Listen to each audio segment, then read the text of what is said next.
Chers collègues du Parlement européen et des parlements nationaux. Dear colleagues from the European Parliament and national colleagues, Deputy Prime Minister, Madam Secretary of State, dear friends, as President of the Chamber of Representatives in Belgium, I have the pleasure to welcome you here in the hemicycle of the European Parliament for the plenary session of COSAC. Together with my colleague who is chair of the Committee on European Affairs, Senator Gaëtan van Goortsenhoven, I am very pleased to welcome you here to Brussels, the capital of Belgium, of the Brussels Capital Region, and also the Flemish and Francophone communities. Brussels is the capital of Europe and the headquarters of a number of national and international institutions. The federal state of Belgium has competence in a number of areas such as social security, tax, national defence, the federal police service, budgetary policy, justice, immigration. The federal authority also has competence for any areas that are not specifically attributed to the communities or regions. The Chamber of Representatives that I preside over is made up of 150 members who are directly elected in one election over 11 constituencies every 5 years, unless the Chamber is dissolved before the end of this period. The role of the members is to speak on draft legislation. The Chamber of Representatives also has oversight over the policies of the federal government and also to scrutinise and vote on the federal budget. The committee dealing with European affairs is made up of 10 members and also 10 Belgian MEPs. Chamber of Representatives is also the only assembly in the European Union where the President of the Chamber is also the chair of the Committee of European Affairs. Since 1995, a delegation of 10 senators also work together with this committee, and it's presided over by two co-chairs, so the President of the Senate delegation and the President of the Chamber. These senators also work within a community-level assembly, so this parliamentary committee is also made up of members from federal bodies. The role of this committee is to look at the European decision-making process as well. The Committee of European Affairs is really the key when it comes to our work in terms of European affairs. The Prime Minister, during every European summit, will come to the committee to give a report.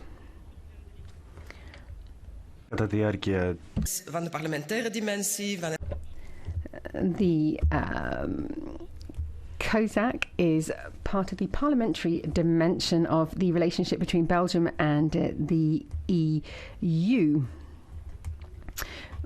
We have representatives from the federal government and 3 from the European Commission.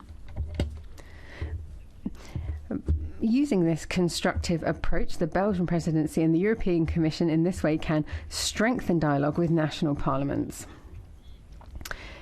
Beyond the focus on the strategic programme of the Council for the period from 2024 to 2029, the crisis in Ukraine is also high up on our agenda. The second session will be focused on gender policy and representation of women in parliaments. The third session will look at open strategic autonomy. The fourth will be a panel discussion on the future of democracy and the rule of law in Europe. The hemicycle of the European Parliament has a particular importance for the Chamber of Representatives in Belgium and for the Belgian federal government. The declaration of the federal government was reviewed on the 2nd of October 2020 based on the healthcare restrictions in place at the time due to COVID. Our Parliament had to organise this meeting in a room that could bring together 150 Belgian members of Parliament while also respecting rules on distancing. This was the first time that a national parliament met in this hemicycle here. This was an unprecedented form of interparliamentary cooperation between a national parliament and the European Parliament. The investiture debate of the Belgian federal government was held here in this hemicycle, which had a very important symbolic value. It showed the will of the federal government and of the federal parliament to move forward on a very pro-European path and to have a strong and intense European cooperation. So it is a real honour to organise the last and biggest conference of a parliamentary dimension during the Belgian presidency of the European Council here in the hemicycle of this Parliament. I am very much looking forward to our exchange of views. I thank you very much, and I will give the floor to my colleague, now Senator Geiten van Goordeshoven.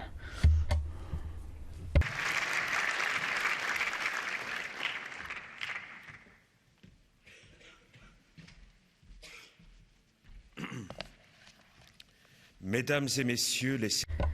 Ladies and gentlemen, senators and members of Parliament, dear colleagues and friends, it is my turn now to welcome you to this 71st plenary of the COSAC here in Brussels, right at the heart of the European Union. It is a real pleasure to welcome you here. This European presidency, it's a duty, it's a challenge. It also shows how strongly attached we are to the EU and how much we want to continue building this together, to continue moving forward towards a stronger and more unified Europe. The period we are experiencing at the moment is characterized by a number of events that has really challenged our collective resilience. The war in Ukraine has changed the situation for the EU. 10 years after the invasion in Ukraine and the aggression, our friends in Ukraine need us now more than ever. It is very important that we continue to support them at all possible levels. Unfortunately, Putin is not likely to surrender and return the territory to Ukraine. Looking at recent presidential elections in Russia, which were preceded by the death of Alexei Navalny, it shows once again what Putin is capable of. In addition, we're confronted by the war between Israel and Hamas and the geopolitical instability that is being created in the Middle East. It is clear that Israel, as well as Gaza, are suffering from the consequences of the terrorist attack of Hamas in October 2023. Now, we might have different views when it comes to the resolution of this conflict, but I think it is clear that we must continue to work together to find a rapid and equitable solution that will promote peace in the region. We should also not forget that there a number of elections that have taken place and will take place this year. I am thinking particularly of the elections that will take place in Belgium. 2024 is a year where there will be elections at all levels, at the federal, regional, provincial and local level, alongside the European elections. You probably already know that because of the elections, this meeting of the COSAC was organised by the Belgian presidency. We are also going to see elections in the United States. we have to think about what impact these elections will have in a political, economic perspective, how it will affect the transatlantic relations between the United States and the European Union, and how that will affect the geopolitical situation in the world.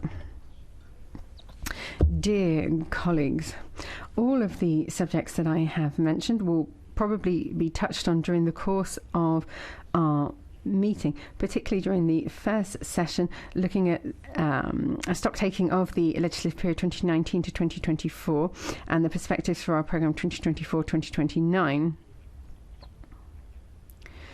We are all very much aware of the importance of the war in Ukraine, how much this has affected the legislative period that is coming to a conclusion and will continue to affect the coming legislative term.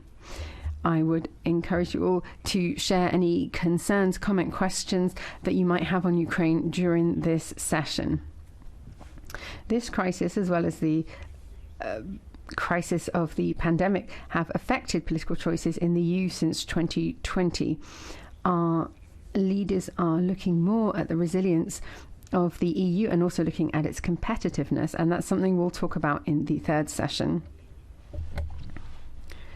There is another topic I think that's also important for us, which is the future of democracy and the rule of law in Europe. That will be the topic of our last session here during this conference. We are very much convinced that this is an important topic for all of the member states of the EU, including the candidate countries. And there certainly is a lot of room for improvement in this area. Finally, when it comes to Belgium, gender equality is an extremely important topic.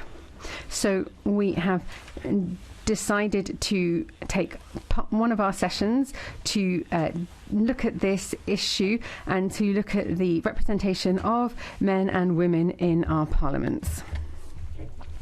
Dear colleagues, dear friends, let me thank you for your attention, and I look forward to the exchanges we will have over the next couple of days. I will now invite Mr. Othmar Karas, who is one of the Vice Presidents of the European Parliament, to come up here to the podium. But I would just like to add that we, of course, would like to thank him very warmly for having accepted the fact that the European Parliament organised this plenary session of Parliament here in the European Parliament in Brussels. So, Mr. Karas, the floor is yours.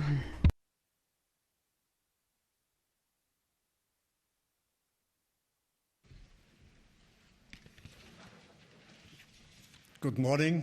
Now I will switch in my mother tongue German. Sehr geehrte Frau Präsidentin. Madam President Hélène Tillieu,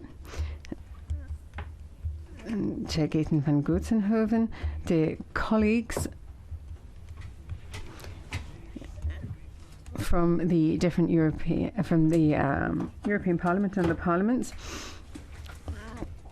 We have heard that we have representatives from regional parliaments, from the European Commission as well here. A number of people who have come here to listen, to discuss.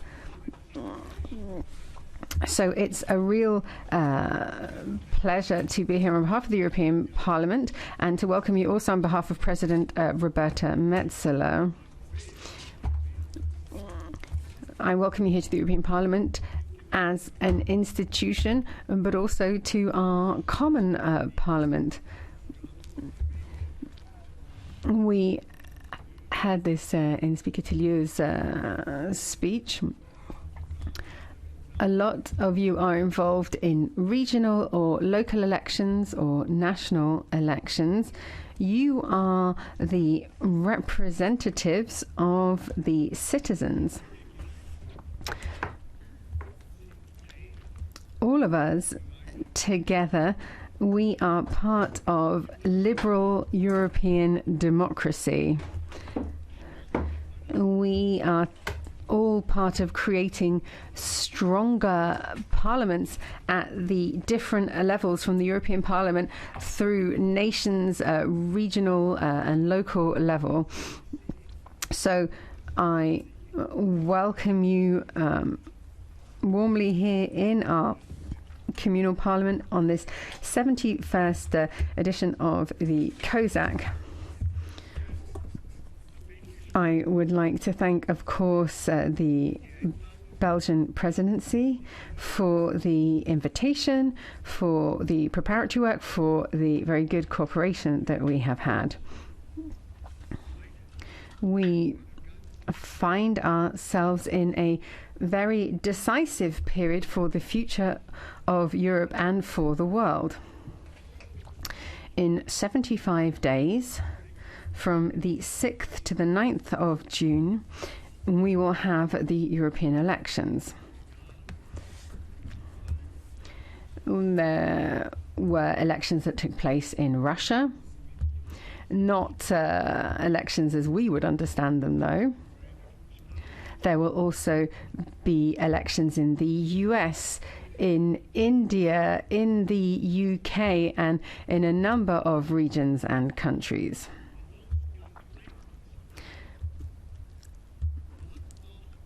For all of these elections, there are global consequences.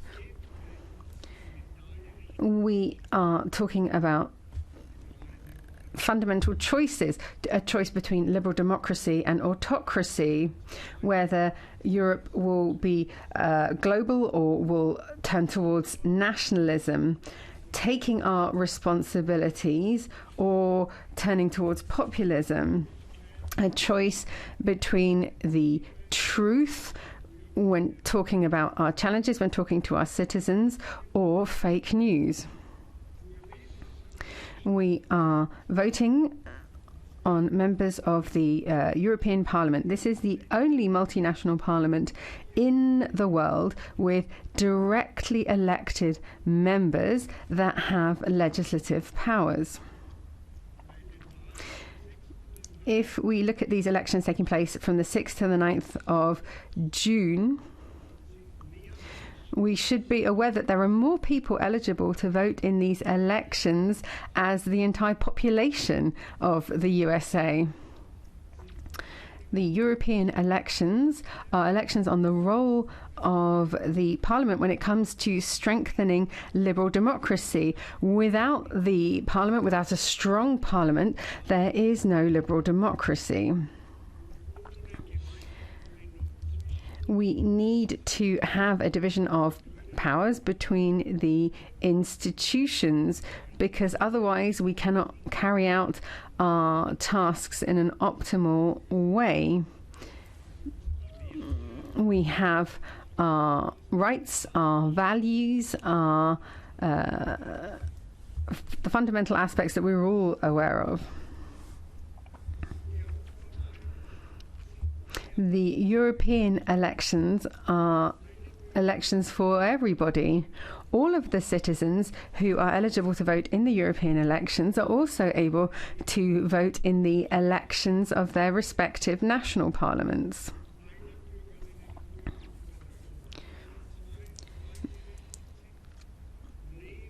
All of these people eligible to vote in the European elections, they live in your regions, in your local communities. It's important to think about this because we often don't fully take this into consideration, the difference between the different political levels. And I think because we don't fully take that into consideration, sometimes we have tensions or confrontations between these different political levels. I think often we spend too much time talking about the competences between these different political levels when we need to look at our common role as Parliament. I think a lot more unites us than the debate on who has competence for what. I think we are all there for our citizens. We're all confronted with the challenges we face. War in Europe and around Europe. There is the war of aggression that Russia has waged against Ukraine, the terror of Hamas, and the conflict in Gaza. It is important that we have more cooperation in the areas of security and defense, asylum and migration, climate and the environment, health, digitalization and artificial intelligence.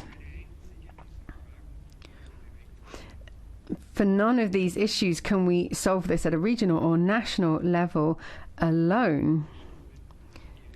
We need to work together as to how to solve this, how to better progress here. We need a common European position to make any progress. We are all confronted with the importance of competitiveness and resilience. We need to fully develop the single market. We need to develop an open strategic and autonomy. We need to reduce bureaucracy. We also need to tackle the feeling of distance when it comes to the European Union, and also to broaden and deepen the European Union. We're not finished yet. We need to learn the lessons of the crisis when it comes to our geopolitical reality. I think what is important is we are all confronted daily when it comes to disinformation, fake news, hybrid interference. And it's not just from the outside, it comes from the inside as well. Think about Putin's Russia, for example, though not just Russia, that wants to destroy liberal democracy, about all of those who want to destabilize Europe. We should not forget the deep fake videos that were spread during the elections in Slovakia, or how that misinformation influenced the Brexit campaign, or the photo montage that showed Meloni as a dubious Oscar winner. No political group, nobody who is sitting here is safe when it comes to the enemies of democracy. They manipulate, they polarize, they want to divide people and create misinformation. These challenges are something that all of us face. And that's very important when it comes to our cooperation. We don't want to be played against one another. We can only overcome these challenges when we work together more closely, and when all four levels, local, regional, national and European, all assume their responsibilities. So I would ask you, we are all here together in this parliament today, and I hope that the European elections will be something that we can all work on together to increase voter participation. The European Parliament needs you as candidates in the elections. We need that. We need all of you. We need you to be involved, to be representatives of the citizens of our democracy. You need to help us. Please get involved in these elections. Tell people about the added value of European cooperation. Inform the citizens not just about the European Parliament, but the role of it within Europe. Help to motivate citizens to participate and to vote. I wish you all a very successful conference. I hope this will be a motivating experience having this debate here in the European Parliament, in our common parliament. I wish you all the best.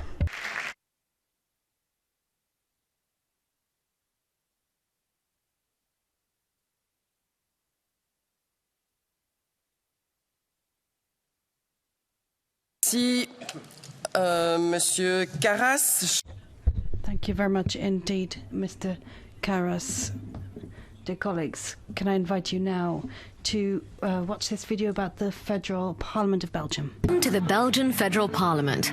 It's a pity we can't welcome you in our building in Brussels, because the Belgian Parliament is a charming and open house, conducive to debate and meetings, which makes politics accessible to everyone. Les séances sont ouvertes, les commissions sont ouvertes au public, mais les gens ne le savent pas toujours. Du coup, on fait venir le contenu à eux par les réseaux sociaux.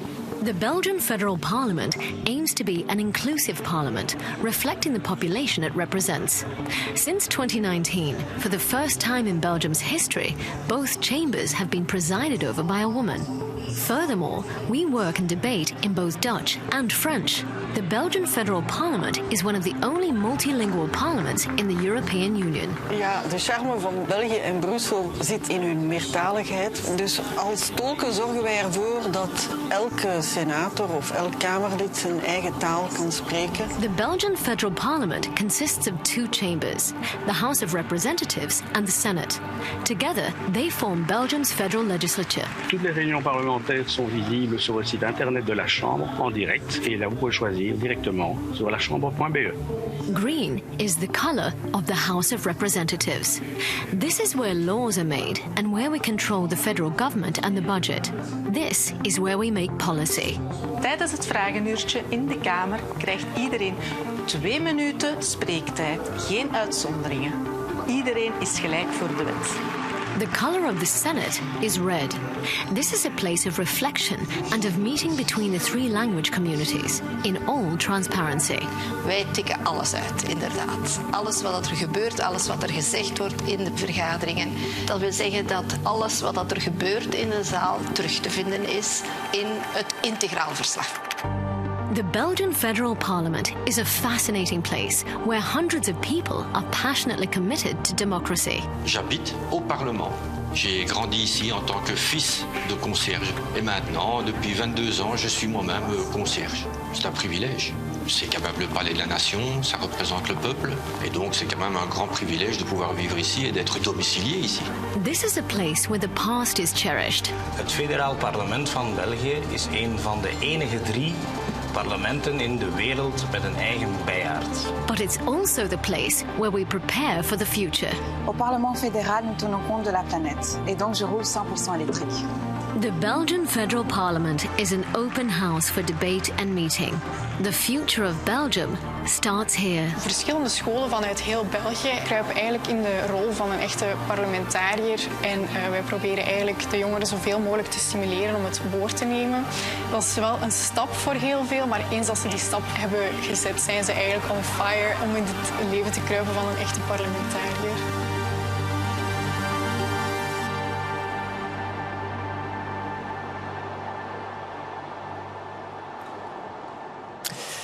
Voilà, chers collègues, une présentation.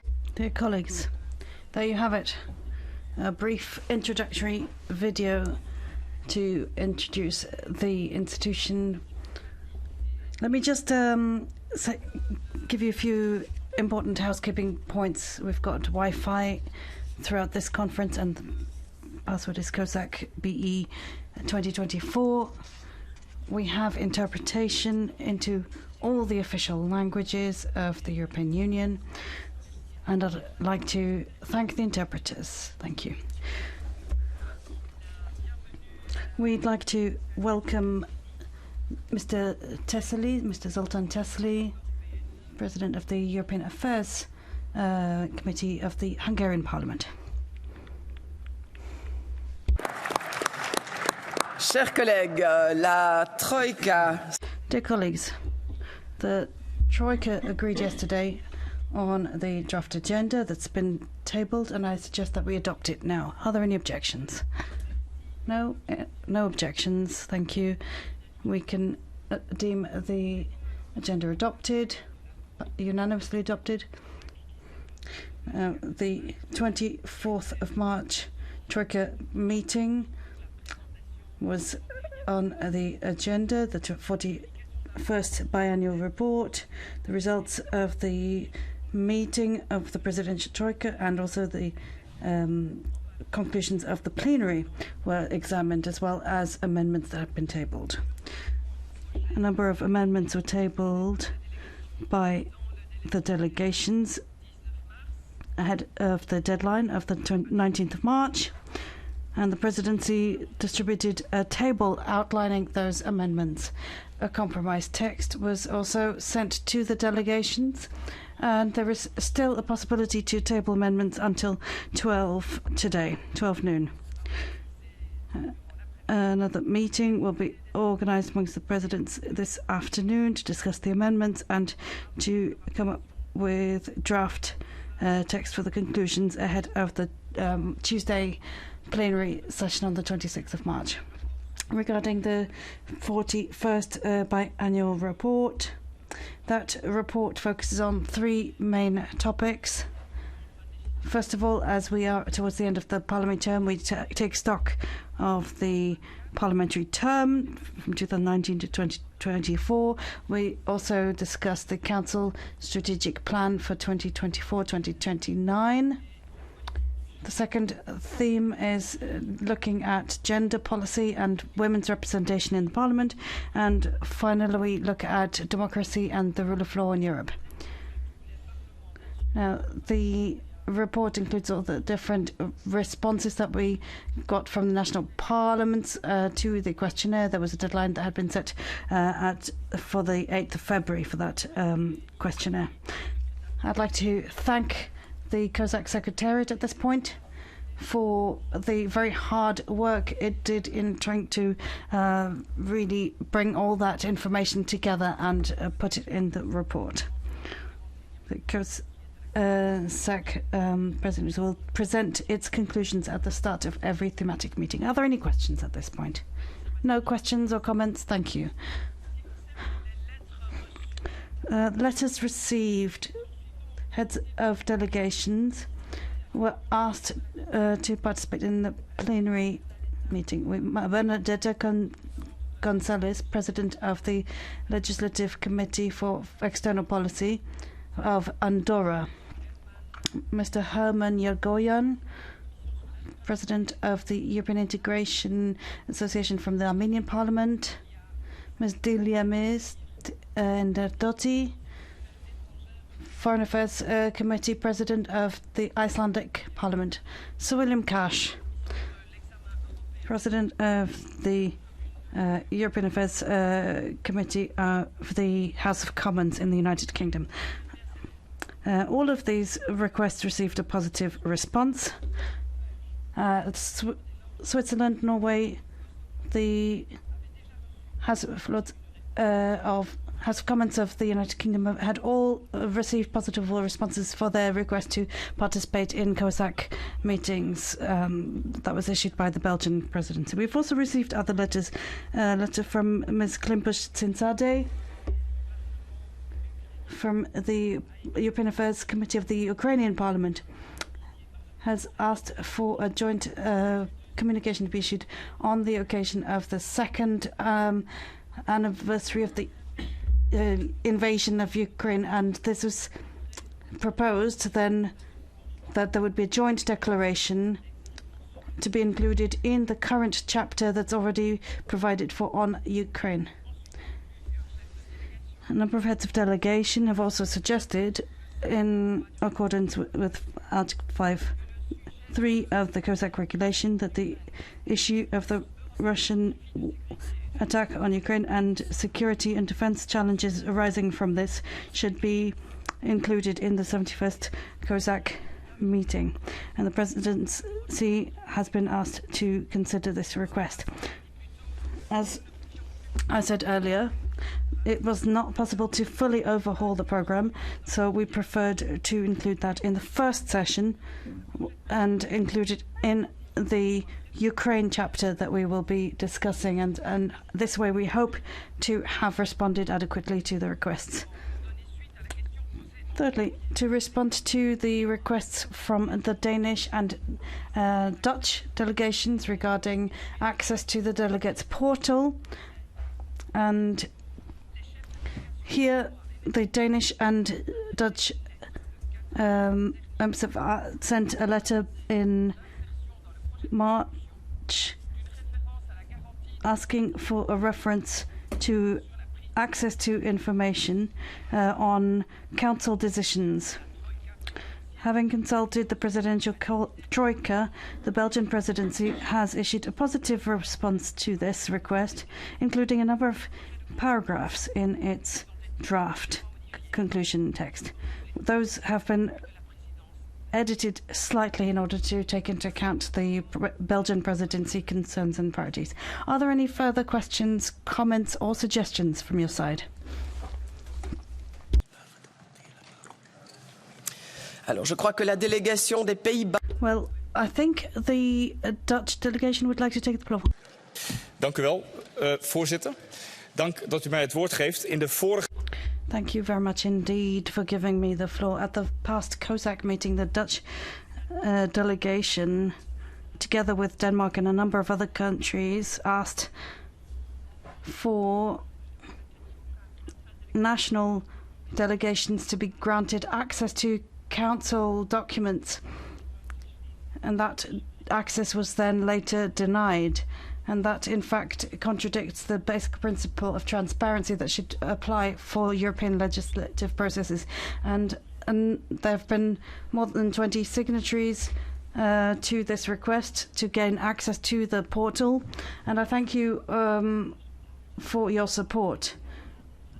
But there are a few further remarks that we would like to add so that it completely covers everything that was included in the letter of the 23rd. Thank you. Hartelijk bedankt. Le texte que... Thank you very much indeed.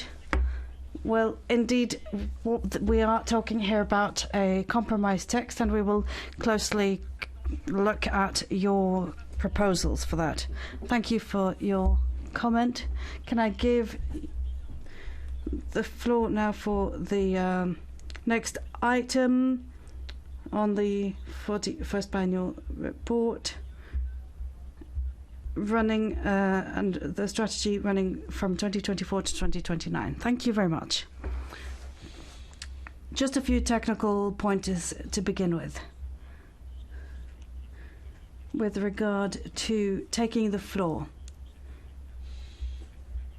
may I suggest that you insert the magnetic cards into the card readers and the devices, and that will allow us to then check that you are seated in your allocated seat. The card should be placed inside the machine for the entire duration of the meeting. If there's a green light, then everything is okay. If it's not the case, then there is a technical problem. If you wish to take the floor, you need to press the button with the I symbol next to it, and if you see a light come on, it means that your request to take the floor has been registered. Once you are given the floor, you should then switch on the microphone yourself, and once you start speaking, the technical staff will actually activate the microphone, and that will make the light on the microphone come on. So it's my great pleasure now to welcome you to Brussels for the COSAC summit and plenary, and this is our opportunity to take stock of the parliamentary term, which is coming to an end, and to consider the strategic plan of the Council for the period running from 2024 to 2029. Over the past few years, the European Union has faced a number of major challenges. Ukraine was in the focus, and a number of dramatic events marked this parliamentary term. Ukraine is very close to us, and its fate and its future is linked to ours. Ivana Klimpuch. And so, Ms. Klimpuch, for the chairperson of the Ukrainian integration into the European Union Committee, may I welcome you very warmly. Your expertise, your commitment is of great importance and will determine our shared future. And also the respect of democratic rights and values. Sur les priorités à venir. Nous devons... We will have to look to the future challenges and look back to what has shaped our lives over the past few years. Ukraine and its situation must remain a priority for us. It's essential that we redouble our commitment and solidarity with regard to this country, which has been suffering at the hands of these attacks for more than 2 years now. I thank Mr. Georges Melkine, who has talked to us about the European commitment with regard to this. Now, we've always been committed to protecting peace and stability in the world, and I'm convinced that we will be able to do this in the future. Europe's future depends on our ability to work together. We must find common solutions and rise up to the challenges that face us. Together, we need to show resilience and vision. The European Union must remain a major actor, and peace, stability, and welfare should be our objectives. Can I encourage you to defend this shared objective of building a stronger, more resilient Europe? And in this way, we can build a better Europe for our citizens and future generations. May I thank you for your presence here today and wish you constructive and fruitful debate. And we will hear a few... let me hand over now to the Secretariat member, the Permanent Secretariat member, to give you a few updates on the results of the 41st biannual report. Thank you. Mr. Sauval.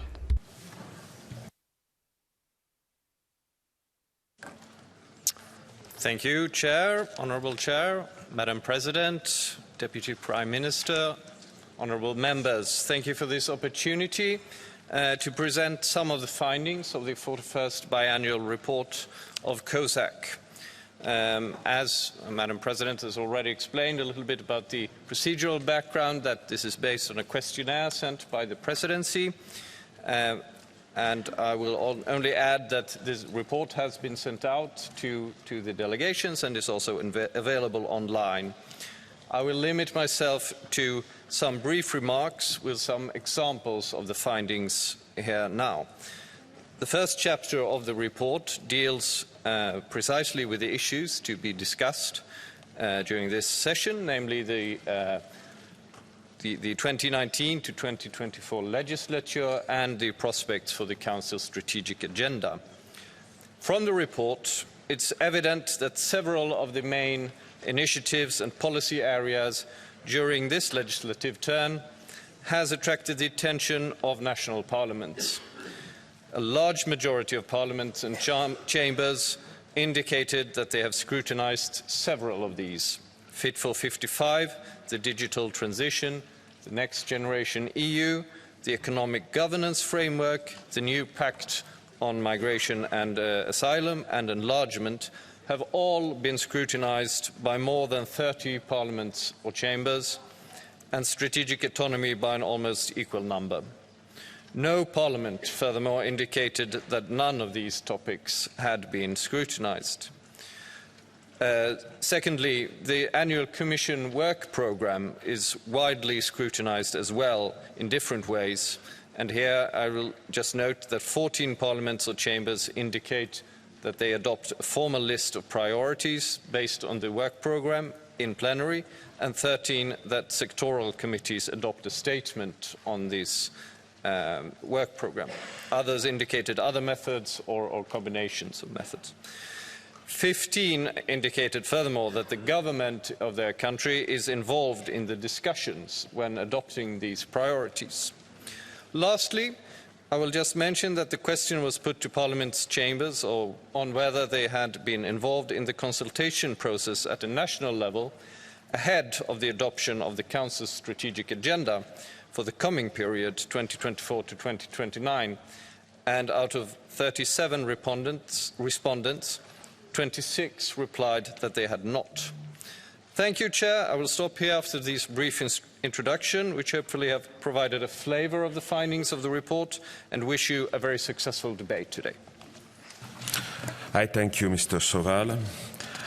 Avant de céder la parole à nos deux intervenants. Well, before I give the floor to our keynote speakers, can I give you a brief introduction?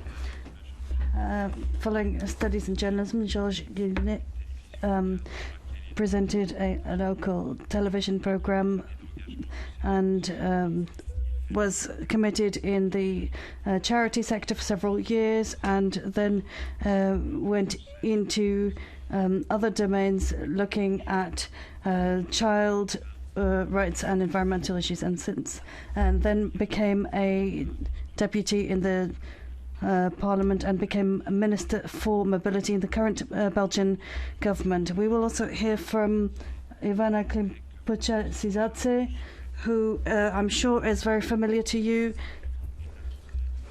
and who will give us an insight into the situation in her country.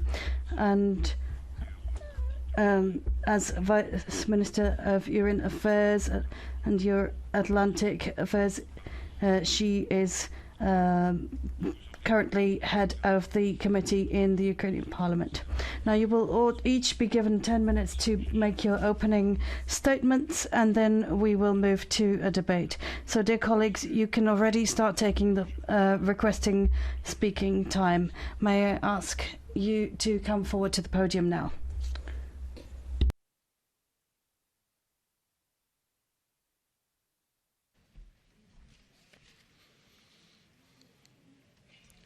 Monsieur le Président, Mesdames et Messieurs les parlementaires, President, ladies and gentlemen, honourable members, on behalf of the Federal Government of Belgium, may I welcome you to Brussels and tell you just how important this 6-month presidency is important to us as a founding member of the European Union, but also as we find ourselves at the turning point between two legislatures.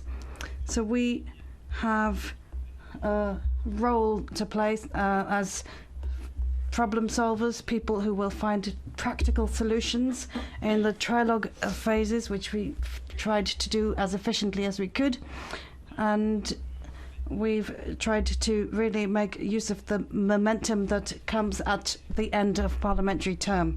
And I'd like to thank all our representatives who were involved in the negotiations, in particular the members of the Permanent Representation of Belgium.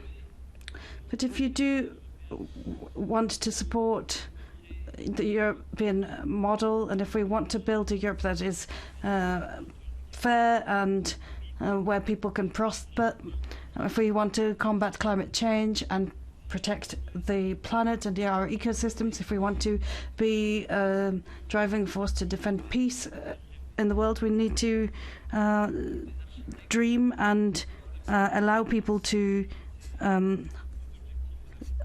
hang on to their dreams, and we need to find the right tools and ways to reinforce Europe and make it even stronger in terms of its role in defending the interests of citizens. And it's this dual objective that we have in terms of finishing the legislative work, but also paving the way for the legislative work that is still to come under the next parliamentary term, that I am particularly pleased to be able to welcome you today. We are now at the halfway point of the Council Presidency, and so this is an opportune moment to take stock of what has been achieved and also to look to the future. Belgium is honoured to be able to make its contribution towards European policy and making, and make its contribution to building our society. So it's my great pleasure to be able to inform you about the work that's still to come in the next 3 months and also in the next parliamentary term. Right from the outset of this presidency, Belgium did not spare any effort to try and advance its political agenda for the presidency. More than 60 legislative files have been closed in all the key areas of the presidency. So that's one file per working day. It's just as crucial that we also pave the way for the work that's still to come. We need to ensure that the legislation that we draft will stand the test of time, and that we remain strong, decisive and relevant looking to the future, and so that we can table new files, new points on the agenda, and that we are resilient and able to overcome our differences and able to show that Europe is worth the effort, worth the investment, and that it brings tangible improvements and results to citizens of Europe. And it helps us to build the Europe that we want for future generations. Let me say a few words about what we've achieved so far. More than 60 legislative files have been wrapped up, as I said. Our presidency will be working very hard together with all the other European institutions to keep that momentum going and to keep that pace up right up till the end of June deadline. Let me just highlight a number of success stories from the last few weeks. All of these can be taken against our motto: protect, reinforce. And we want to protect Europe, reinforce democracy, and prepare Europe against for the challenges it faces. Now, so protection, first of all. We've been seeking to protect citizens, but not only citizens, also institutional democratic institutions and the planet. In this regard, we ensured that the funds was in place and able to defend fundamental rights and defending the rule of law. Now, with all the imperfections that exist and that we must counter, it still remains that our democratic institutions are the vectors of our well-being and prosperity and security. These institutions quite often are the first target of extremists when they rise up in the polls and increase their possibilities of getting power. The cross-border projects are often challenged and questioned, often beginning with the most vulnerable, migrant rights, women's rights, and other vulnerable groups. And that's why we focused on defending democracy through these packages. We looked at the biannual rule of law report and procedure. And this is something we need to keep doing. We took measures also to protect citizens within the heart of the European Union and beyond. We took important steps to defend women's and workers' rights, to protect people against human trafficking.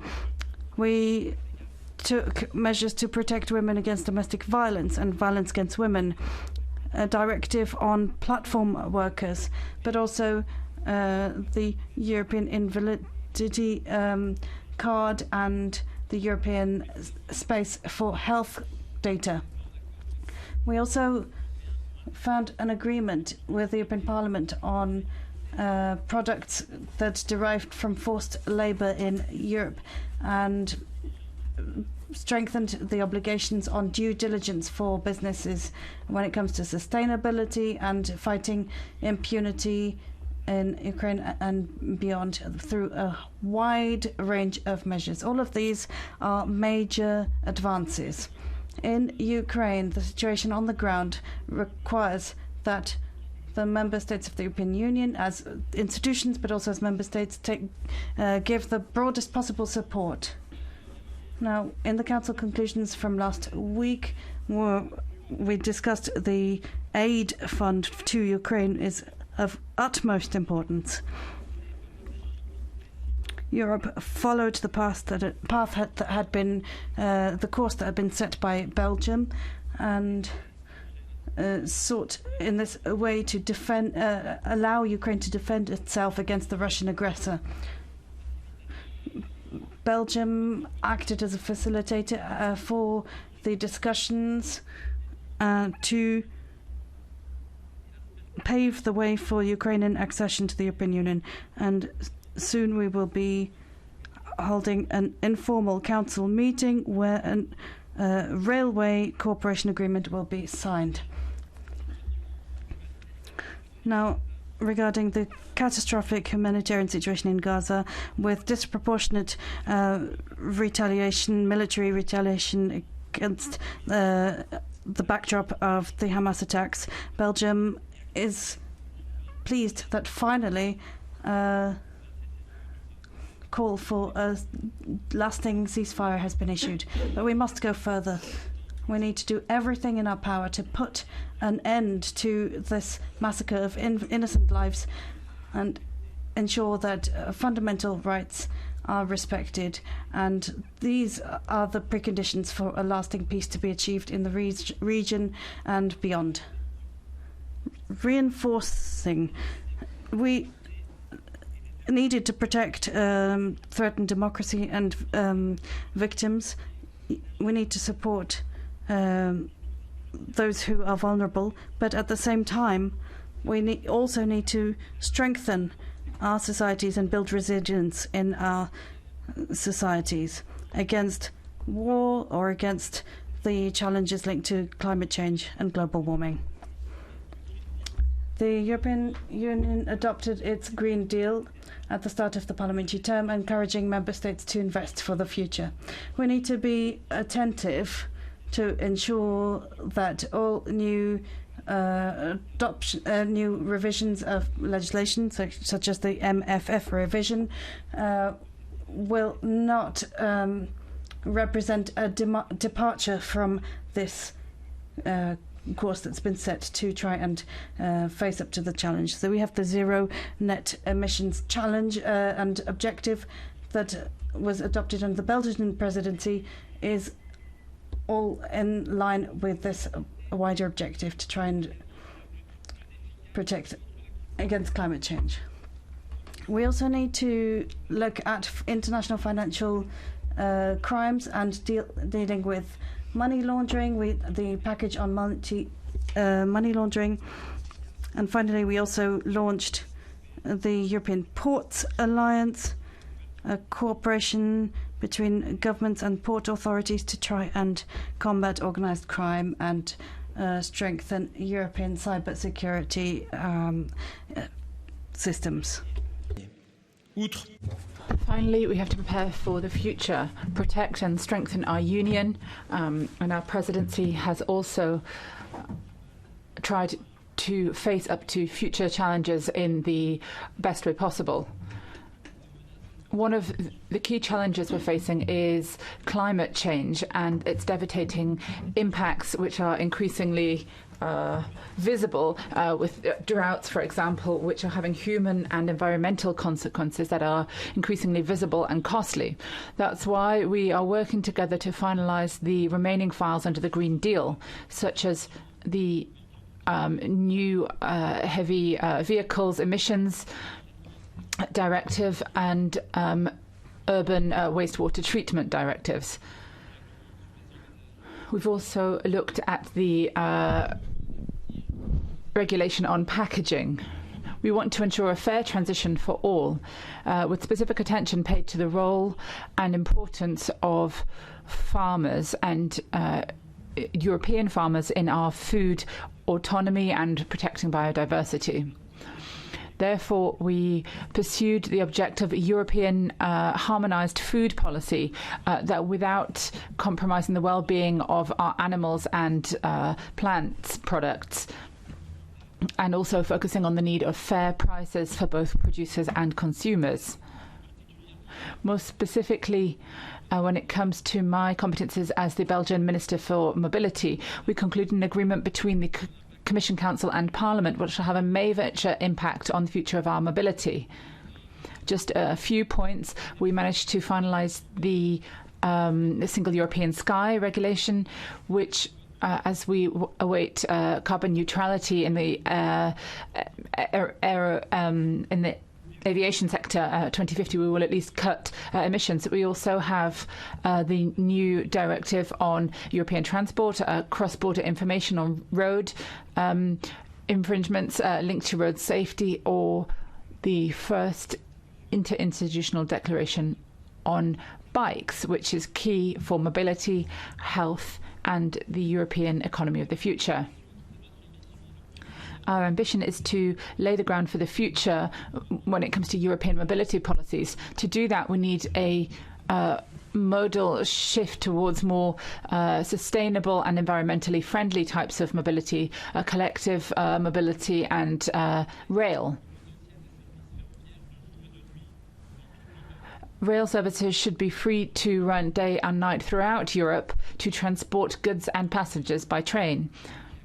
These topics, active mobility and connectivity, will be at the heart of the informal council next week in Brussels. We have also looked at how we can ensure a future single market and labour market. The Council has worked with the Commission and European social partners, and in Val d'Uchesse we signed a tripartite declaration for a European social dialogue. We have to fight social dumping, particularly when it comes to transport, and also to improve working conditions. That will help to encourage prosperity for businesses, creating quality goods and services. And at the same time, we are very much interested to hear the publication of the future of the single market, which should be published quite soon by Enrico Letta. Finally, we have followed the expansion process, the enlargement process, and are encouraged by the progress made by accession countries in aligning further with our criteria, the Copenhagen criteria, and of course we've paid specific attention to Moldova, Bosnia and Ukraine. Of course, our presidency also aims to contribute to high-level initiatives that will help to set out the position and the evolution of the EU in the medium to future term. The European Strategic Agenda was adopted by the Council in June 2023. Before the new Parliament and creation of a new Commission, this will be a key position when it comes to putting together our vision for the future. We'll be looking at what we have achieved over the last 5 years and the future challenges that we face. The European Union and its member states have achieved progress, significant progress, often in response to crises. We have seen tangible progress in a number of areas, but there are still a number of challenges we face, particularly climate change and energy autonomy. The future strategy has to be adapted to a world that is facing an increasing number of challenges. We cannot do this to the detriment of democracy that we have to continue to work on. So enlargement has to go hand in hand with reform of the EU. When it comes to democracy, the EU and its institutions should protect its institutions. The new Commission has to improve robustness of procedures for all member states, including through new methods. The EU finally has to ensure that it is a signatory to the Charter of Fundamental Rights and the Court of Human Rights. The Green Deal is key to technological and competitive leadership. Our policy has to focus on digitalisation and innovation, decarbonisation and developing renewable energies, energy efficiency and resource use efficiency, reuse, circularity and adapting to climate change.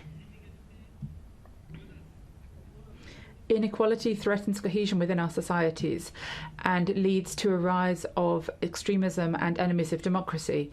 The new Commission will have to work on a strong social agenda for the 2024-29 period, with a focus on improving working conditions, social protection, and fighting discrimination and social dumping. To successfully tackle the challenges of our time, we need to have international dialogue and cooperation. These challenges can only be solved with assistance from an international order based on rules that are the same for all. The European Union has to be a global driver, a promoter for the United Nations, and ensuring constant, strict respect of climate agreements, respect for humanitarian law. And the European Union is not designed to function in a world without rules, where the survival of the fittest is the rule. We have to ensure respect for international rules because it's in the interest of the European Union. We have to cooperate and ensure that we pool defence resources with a view to protecting our populations and our territories, and ensuring that we ensure the best possible services for these people and territories through long-term investment. The EU has to adapt to the geopolitical context, strengthening energy and strategic autonomy for resilience and defence. This has to be done through coordinated coordination of our economies to ensure defence and resilience. That way it can contribute to the international NATO doctrine. We have brought together foreign affairs ministers and defence ministers to focus on deterrence through dialogue. The next Parliament will have to continue on the routes set out by the Green Deal, tackling climate change, loss of biodiversity and fighting pollution, accelerating a transition at the same time ensuring that agriculture, industry and the single market are more sustainable and resilient and can help to overcome social inequalities to ensure a dignified life for all. To meet the 2050 climate change goals, we're going to have to ensure that we fully implement the 2030 framework, and to look at the transition period beyond 2030 with objectives for 2040. Businesses, investors and governments need a coherent long-term strategy if we're going to succeed in this transition. The Green Deal is linked to additional social policies which will ensure that no one is left behind.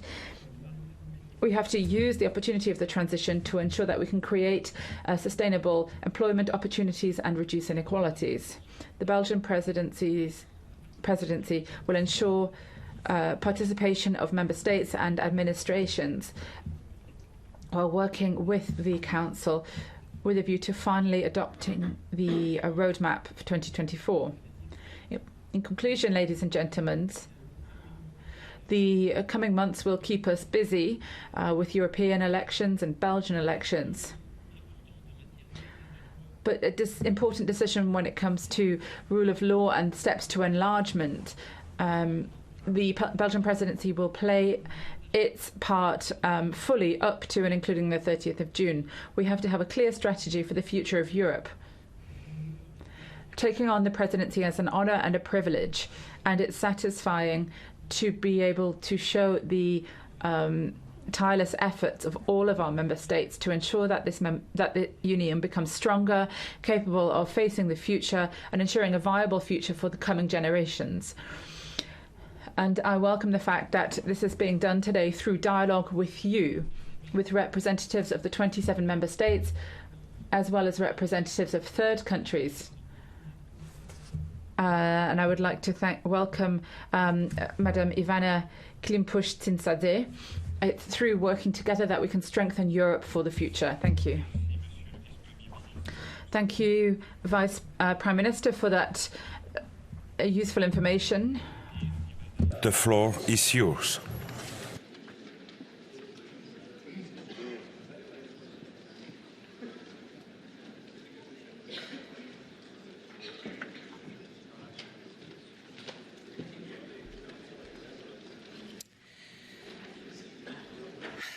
Distinguished Speaker Tilio, distinguished Chair Van Hoyden-Schoven, dear chairs, dear colleagues, dear fellow parliamentarians, dear friends. First and foremost, I'd like to use this opportunity to thank those of you who have decided to take an action and who have decided that it is important that our COSAC plenary would not omit with its attention the barbaric, brutal war that Russia is still holding against Ukraine.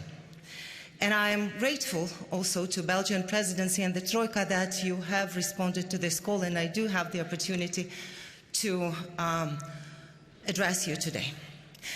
But while preparing for this meeting, I found myself basically in pain and in despair. And you know why? Because I was thinking what else, what kind of new information I could give you in order to ensure that everybody, at least in this hall, does understand that this is our common war. And this is our common task to actually stop the monster that is trying to erase my country right now from the map of the world. And as we were gathering here today, this morning, we all have received notices from our homes, and my hands are still shaking because 2 hypersonic ballistic cruise missiles, anti-ship cruise missiles of 4 tons each were heading to the city of Kyiv. Thank God we did still have enough of your instruments that you have provided us with, and we have ensured that they were shot down by our air defense. But how long we can do that? I don't know. And so I was thinking what exactly I could tell you today here in this hall. And I was thinking, can I just provide you with new statistics on the enhanced everyday attacks of hundreds and hundreds of cruise and ballistic missiles of the Russian Federation against Ukrainian cities and towns? Or can I tell you about the number of drones that are targeting our energy infrastructure, civilian energy infrastructure, our residential buildings, our schools, or the number of churches and the number of museums that have been ruined? Or I should tell you about the number of months that we have spent in the shelters with our children over this period of time since the start of the full-scale invasion. Or I should tell you, I should show you some pictures of our children that are dying in their beds along with their parents from the attacks of the Russian Federation. I don't know what else I can show you in order to explain that this is not some kind of a war game that we are finding ourselves in. Some in the West do believe that this is a war game, that somehow you can rerun the level of this war game and somehow preserve your life or get a new life. No, we are finding ourselves in the total war every single day. Unfortunately, hundreds of thousands of Ukrainians, after these recent attacks of the Russian Federation, are finding themselves without electricity. Millions more are unfortunately on the verge of experiencing a total blackout. So, yes, I continue to be in this pain and despair because I cannot really find the words to explain what kind of brutality we're going through. And I cannot find the words to explain that basically those people in Mariupol, in the occupied Mariupol, were drinking water from the puddles because there was no other water. They were eating grass because there was nothing to eat. They were killing their pets in order to feed their children because they didn't have time to preserve themselves, otherwise they had to survive. Maybe we should have spent this time better just watching all together the documentary 20 Days in Mariupol. not to learn something new, but just to understand once again what exactly this Ruski Mir is bringing to us, to our land. And if we do not stop it, it will unfortunately spill over to your great European countries. I think it's in our common interest to stop this.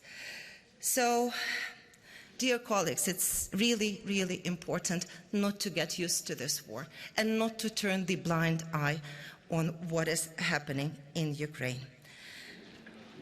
I really think that we have to focus on action, and that would encourage a really more reinvigorated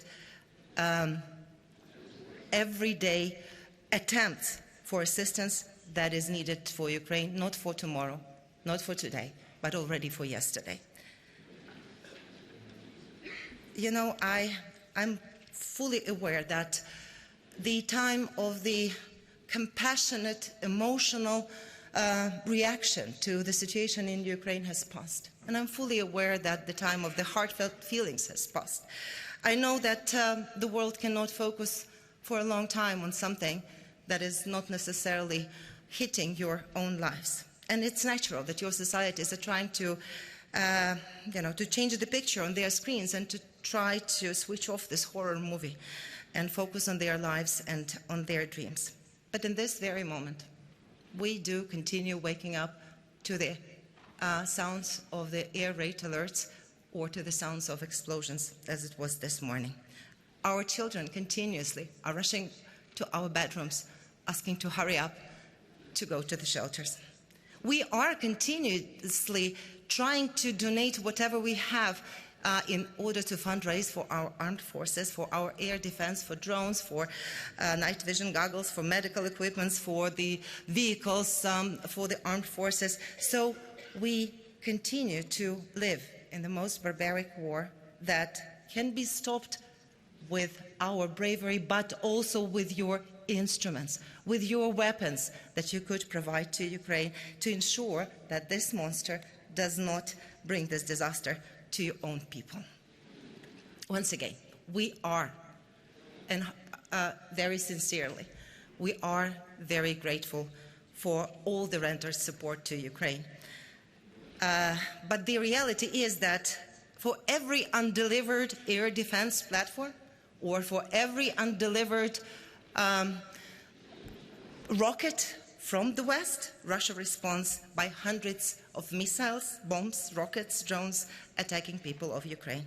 For every piece of military equipment that is right now exported from Europe worldwide and not prioritized and not sent to Ukraine, Russia is responding by grabbing additional square meters of our European land soaked by the blood of the Ukrainian defenders.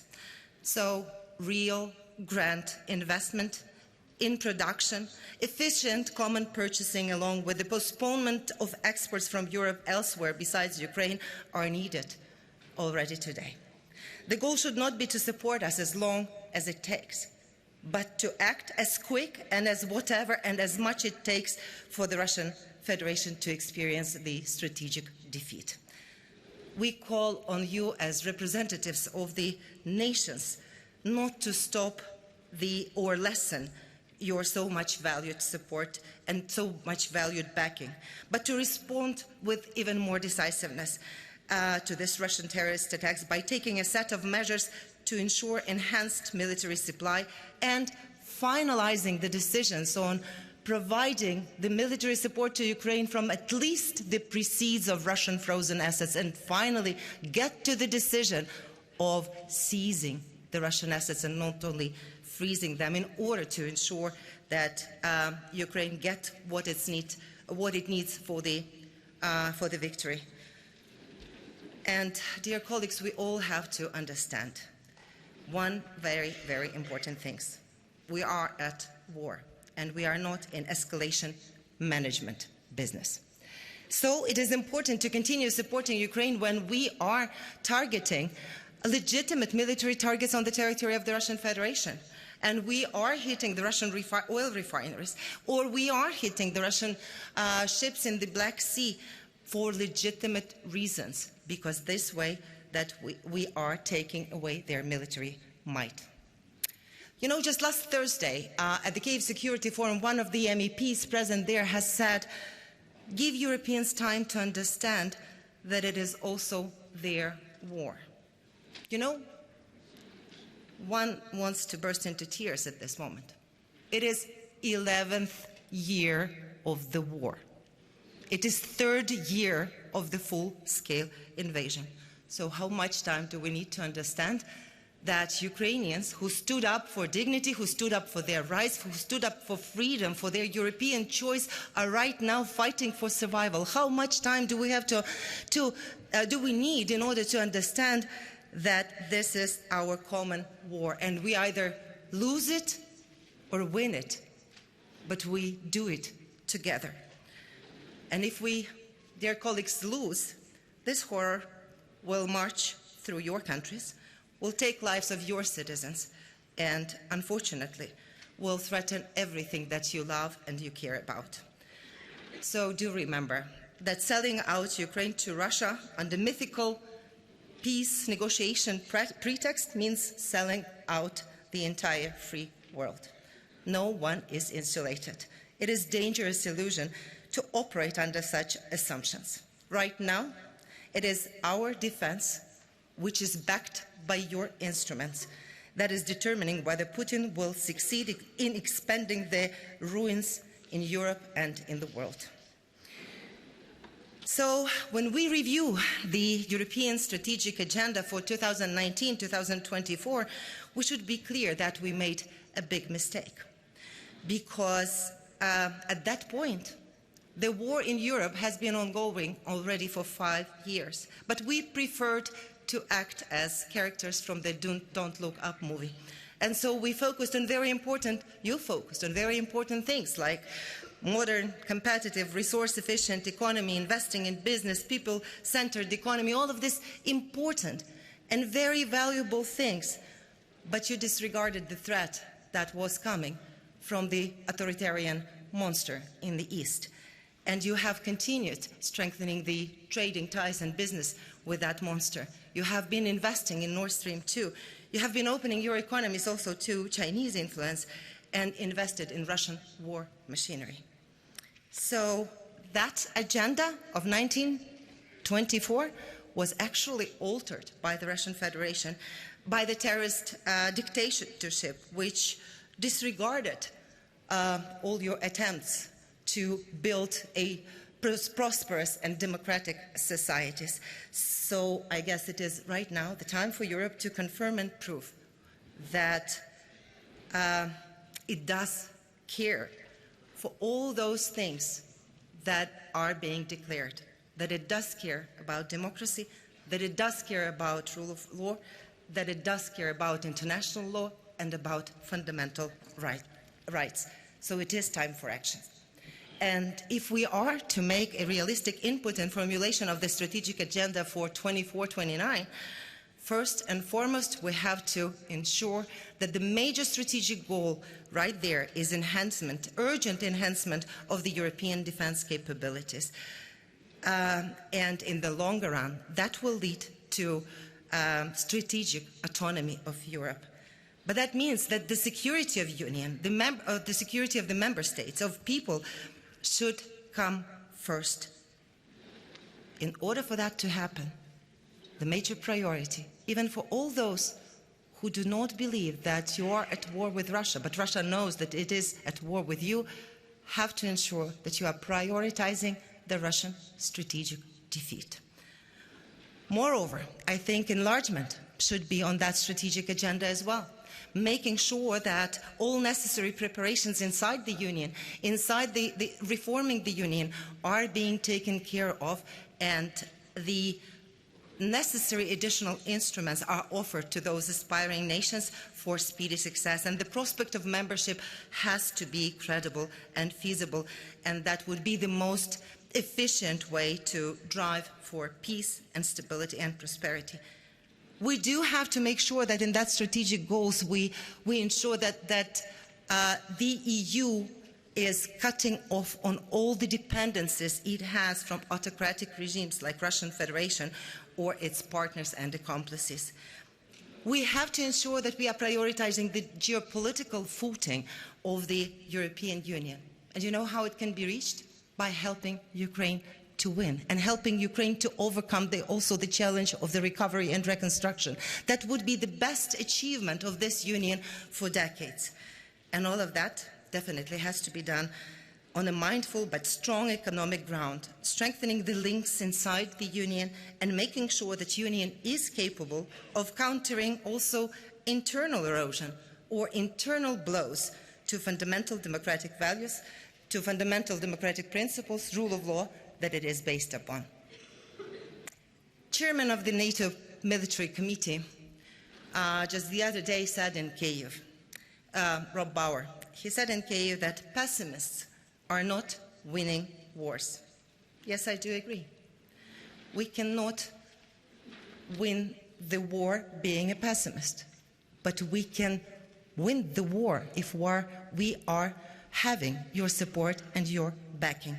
But I also would add that those who are not ready to fight are actually losing the wars. And last but not the least, a lot is being discussed here with regard to this terrorist attack in the Russian Federation in Moscow. But don't be misled.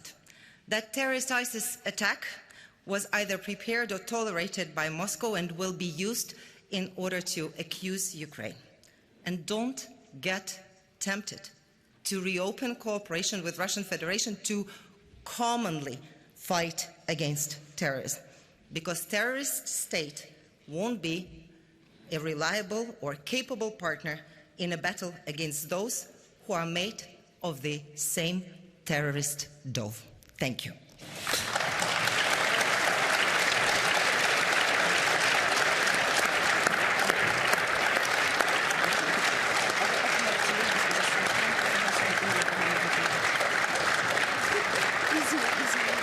Thank you. Thank you so much, Ivana. Chers collègues, passons à présent au... Dear colleagues, let's move on to the debate now. We have 25 speakers on our list. Giving the time we have remaining, I will close the speakers list. Each speaker will have 90 seconds of speaking time. When I give you the floor, turn on the microphone, then stand and respect the speaking time strictly so that all of the colleagues are able to speak. To start, I will give the floor to Mr. Conde Lopez from Spain, and he will be followed by Ruiz de Vesa from the European Parliament. So, dear colleague, you have the floor.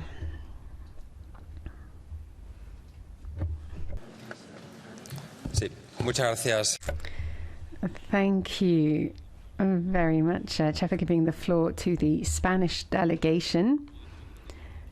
We very much appreciate all the work that's been done by the Belgian presidency to try and build consensus across a number of different areas, the documents, the conclusions.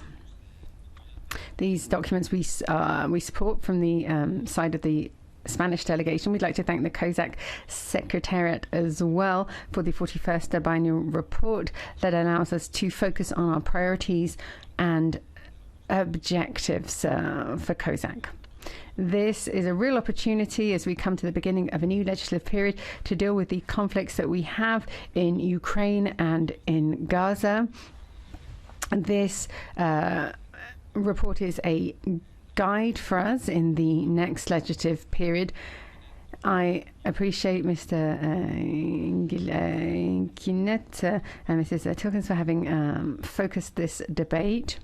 From the Spanish side, the priorities we see in this 41st report are extremely important from the for the 2024-2029 period: climate, migration, and the other topics that have been included.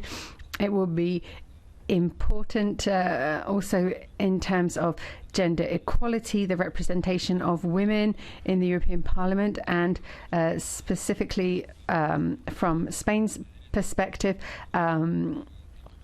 safeguarding the rule of law. These are things that we really appreciate from the side of the Spanish delegation. Thank you. Mr. Ruiz de Vesa is next, and then Mr. Auto from Finland. Thank you.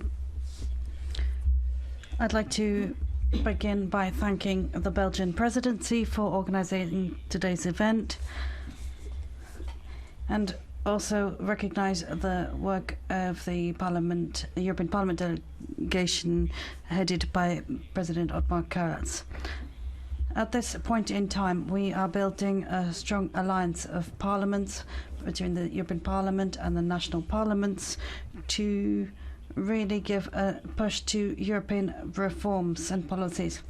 As the head of the Belgian government said, we needed to deepen our cooperation, and that's why we have a proposal for a treaty reform that was tabled. Sadly, in regarding to Article 48 of the treaty, however, there was no reference to the proposal. There was no reference to the Parliament proposal, the European Parliament proposal. So I think I'd like to thank the conclusions that have been tabled and that have been mentioned, and draw your attention to the fact that there is an obligation to examine the reform proposals that were tabled by the European Parliament. And finally, just to recall, as the Council Presidency is present here today, it is also important that we move forward on when it comes to the rights of investigation and scrutiny for the European Parliament, and that we discuss at least opening up bilateral relations at the technical level. Thank you very much. Mr. Auto is next, and then Mr. Kobosko from Poland. Honourable Chair, dear European friends, the future of Europe is dependent on the outcome of the war in Ukraine. Ukraine must win, and we need to help Ukraine to win now. As long as Russia continues its illegal attack against Ukraine, against Europe, against democracy, against peace, this theme should be on the top of the agenda in every forum in Europe. I hope that when we travel back to our home parliaments, we all ask our respective governments that what could we do more in order to support Ukraine. Ukraine needs our help now, and it is our obligation to help Ukrainians who are fighting for all of us. We can all do more to help Ukraine. The sanctions against Russia must also be further toughened. The frozen Russian assets, not only the interests, but the frozen assets, should also be already used in support of Ukraine. The legal framework for that must be found. We need to make sure Putin understands that there is no way he could win the war, and the consequences of continued brutalities are so high that they better stop now. Thank you. Thank you.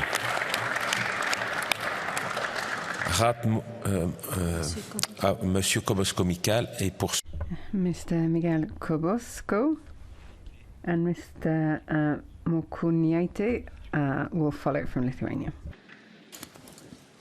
Mr. Chairman, dear colleagues, from today's perspective, 2019 may sound like medieval ages. That was before COVID pandemics, before Russia's aggression against Ukraine, before energy crisis, before farmers' protests against the Green Deal. Therefore, we want to praise the Commission and the Council for its efforts during the pandemics, with the immediate joint purchases of vaccines. We want to praise the response to the Russian aggression with the 13 packages of sanctions against Russian businesses and individuals since 2014. And we are praising the adaptation of the Recovery Fund mechanism, which helps Member States to invest into recovery and into our common future. In 2024, we are living in completely different times than 2019. Security and safety are the key words. While we cannot forget or ignore climate change and fundamentals of a Green Deal, we have to focus now on the security area, military security, energy security, cyber security or food security. And firstly, we have to keep aiding Ukraine in every possible way, military, financial and humanitarian. Among the priorities of 2019, we had defending fundamental rights and the rule of law. I represent the country which was almost derailed from its democratic path. But the people of Poland decided 5 months ago to bring the country back to the European values and fundamentals. We are restoring the rule of law, bringing back political independence into the judiciary and public media. We have unlocked the flow of EU funds for Poland, including the Recovery Fund. The key issue for democratic forces of Europe will be to win European elections in June and then to form the next European Commission which will stand up to the extreme challenges of today. Thank you. Thank you. La parole est à... Thank you very much. Ms. Morkiniaite is next, and then Luis Morel. Du Parlement français. Thank you, Mr. Chairman. First of all, thank you for our Belgian colleagues and for the Troika for including topic on Ukraine. And thank you very much, dear colleagues across Europe, for those 16 countries that joined our request and letter of request to the COSAC Secretariat to have this topic included. I remember myself working in this hall 10, 15 years ago, comparing EU then and now. I would say that at that time, in a way, EU felt tired of itself. I think COVID has woken us up and proved how much stronger we are together. During last period, important steps were made on migration, digitalization, de-risking policy, Green Deal, and much more. Better understanding on how dangerous it is to be dependent on autocracies. We have to continue our work on this. Russia's attack on Ukraine, the other challenge where EU had an opportunity to reach its dream to become a real global player. Sanctions to Russia, humanitarian support to Ukraine, decisions on enlargement. I appreciate that, but I really would like EU to do more for the sake of our safety. Intergovernmental conference of further negotiations on entering EU for Ukraine and Moldova should be held this June. Each member should allocate 0.25% of its GDP to support Ukraine and EU security. Lithuania, and Estonia, is giving 1.2%. To bring other countries, for example, Armenia, if they wish, closer to EU by all means of cooperation. To boost our security industry, defense economy. To be aware of all kinds of harassment that Russia is causing. For example, politically motivated actions, issuing search warrants for our citizens, our judges, politicians, historians. Let's focus on our security and defense, and let's focus on Ukraine. Thank you. Thank you. Merci. Madame Louise Morel a la parole et sera... Mrs. Louise Morel is next, and then Giulio Terzi de Sant'Agata. Merci, Monsieur le... Thank you. Madam President, dear colleagues, we meet against a very particular backdrop. It's the last COSAC before the European elections.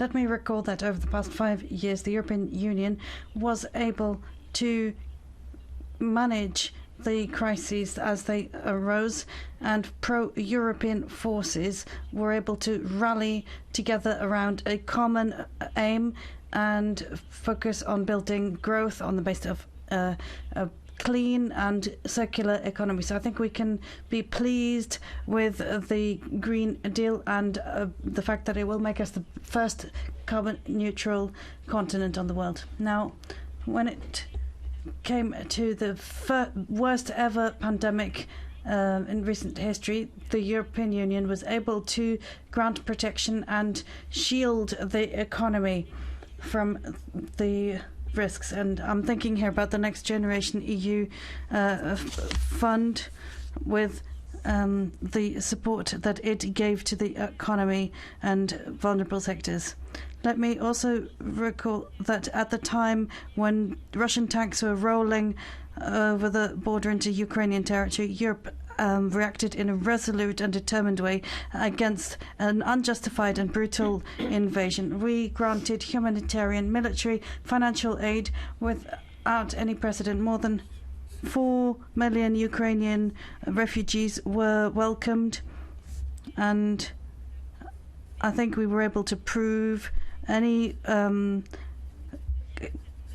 statements of doubt wrong, and I think this is a strong statement in defense of pro-European forces. I think we need to really keep up the pace when it comes to meeting climate challenges, but also allowing people who expect peace, security, and continued action in their interest to go on. Thank you. Monsieur Terzi. Thank you very much. Mr. Terzi di Sant'Agata is next, followed by Hans Wallmark from Sweden. Signor Presidente, grazie. Thank you, President. Thank you for bringing together this important session under the Belgian presidency.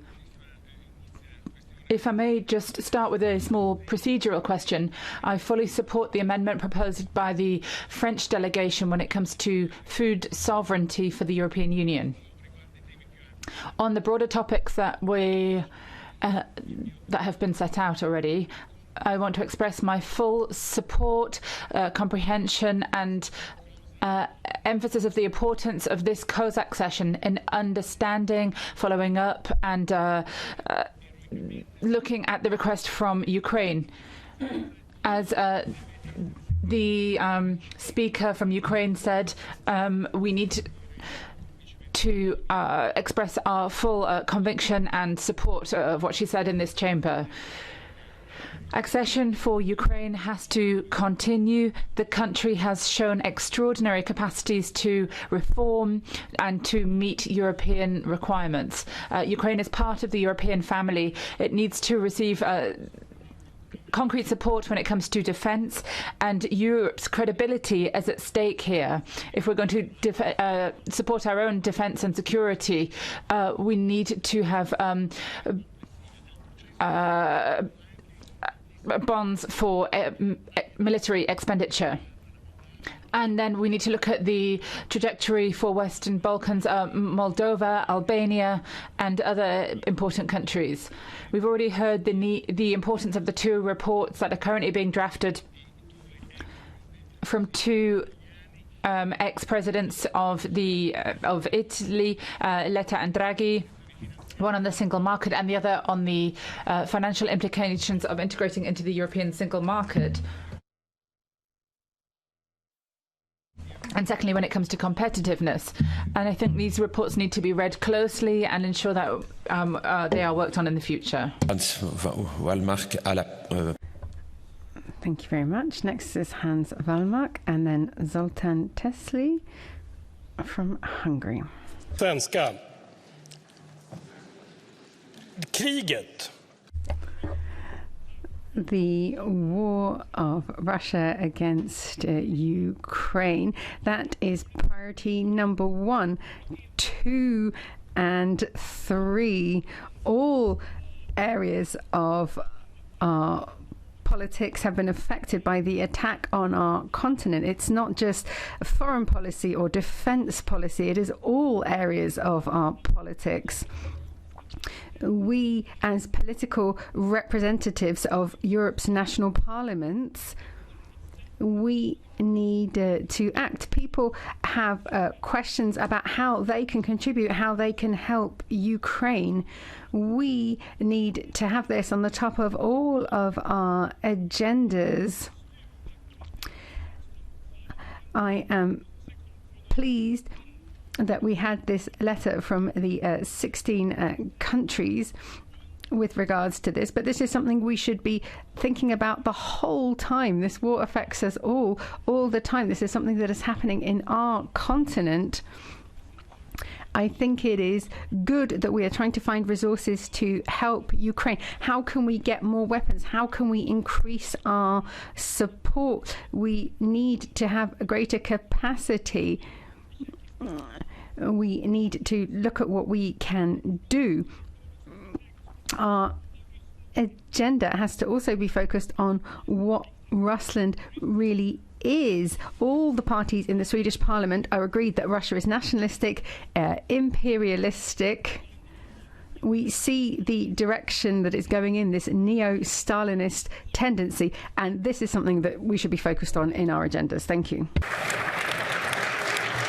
Monsieur Zoltán.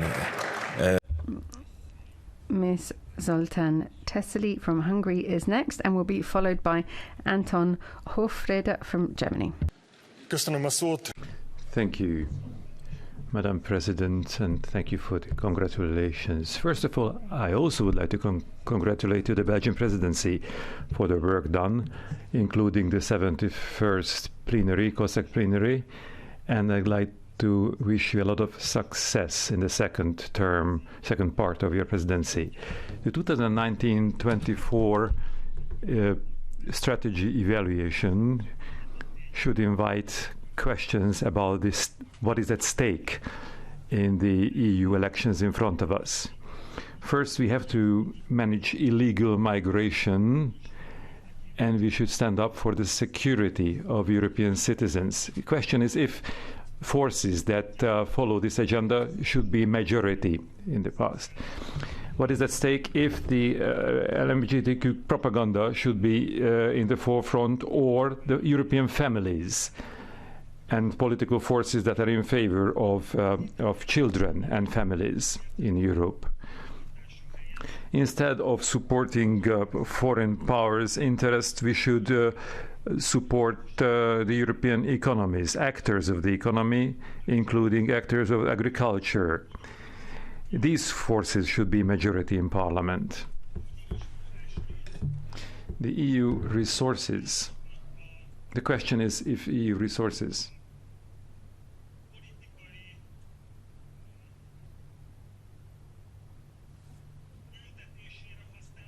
would be used to penalize some member states, or the efficient use of the funds should be in the forefront. That is the question, that is at stake. And the most important question, if political forces that are in favor of a ceasefire, of political talks, of peace, should be empowered instead of those who instigate conflict. These are the questions that interest voters. Thank you. Pour suivre, Monsieur. Next, Anton Hofreiter, and then Lucia Tassa. So, Mr. Hofreiter. Dear colleagues, first of all, thank you very much to the presidency for their work. Just a few comments. I think it's important that we take into account that climate change and biodiversity are all about our own survival at the end of the day. And also, we can only defend our democracies if we're economically competitive. So industry needs to be protected and defended. And secondly, it's very important when it comes to the rule of law that we really step up our efforts. If you look at what's going on in Hungary in terms of the rule of law being attacked, and elsewhere where there are attacks on the rule of law, then what happens is that Europe is being taken hostage and the allies of Putin infiltrate us, and this is all about protecting Europe.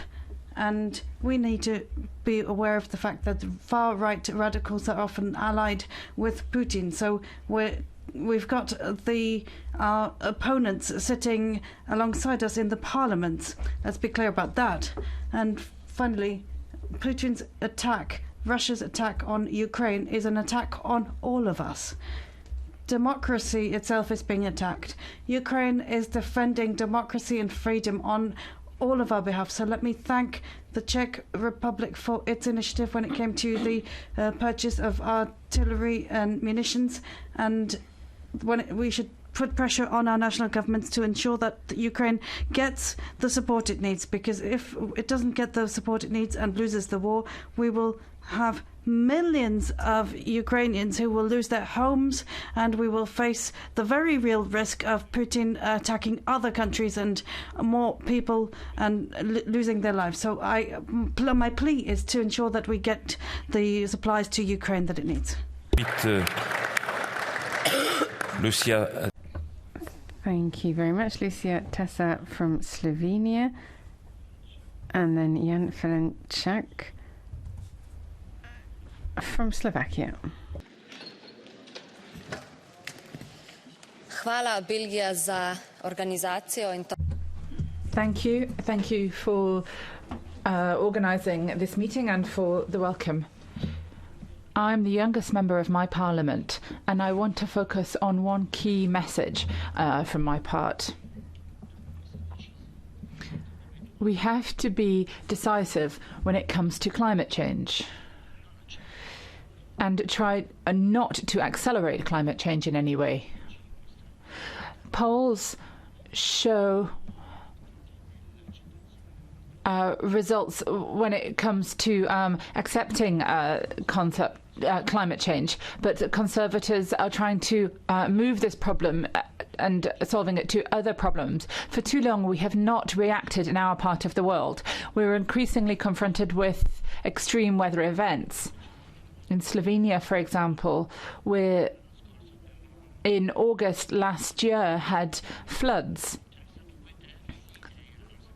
and they affected 2/3 of our country's population. There are no excuses.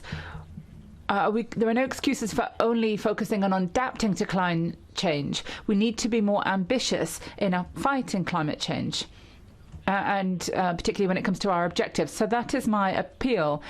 All members of parliament, regardless of our political parties at European and national level, each and every one of us, we have to work together on a strategy for a fair transition with more ambitious objectives when it comes to climate change, without feeding into the waves of populism that we're seeing across Europe. Citizens are angry with us when we don't take good decisions for the future. They want a fair transition and not just populism in the short term. Ferenčák a la parole et Jan Ferenčák is next, and followed by Mr. Dimitrios Kouvelas from Greece. Dear chairs, dear colleagues, Slovak Republic believes that the European Union's enlargement and internal reform process, as well as the outcome of Russian aggression in Ukraine, are integral part for the new strategic agenda. When it comes to enlargement process, integration of Western Balkan into the Union is one of our foreign policy priorities. In this context, we suggest a stronger cooperation in areas of mutual interest and intensive dialogue between the Union and all Western Balkan partners. We appreciate the start of the accession negotiation with Bosnia and Herzegovina. When it comes to Ukraine, we fully support sovereignty, independence and territorial integrity of Ukraine within its internationally recognized border. At the same time, we will promote a peaceful, independent, democratic and prosperous Ukraine, fully integrated into European structures after meeting the relevant criteria. It is our interest to finish this war. Therefore, we will support all meaningful peace plans for an immediate end of the conflict and diplomatic solutions in accordance with international law. Thank you for attention. Thank you so much. Ensuite, Monsieur Dimitrov. Next, Mr. Dimitrios Kouvelas has the floor, followed by Mr. Georgiadis from Cyprus. Thank you, Chair, dear colleagues.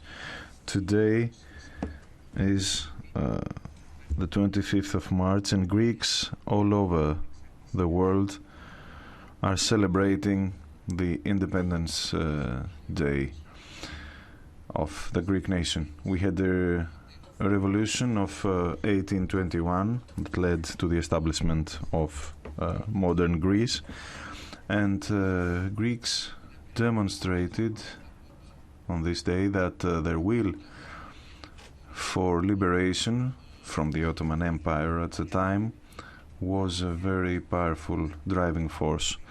For us Greeks, it was proved that when we are united we can achieve everything, and we hope that this spirit will also find its place in today's great European family.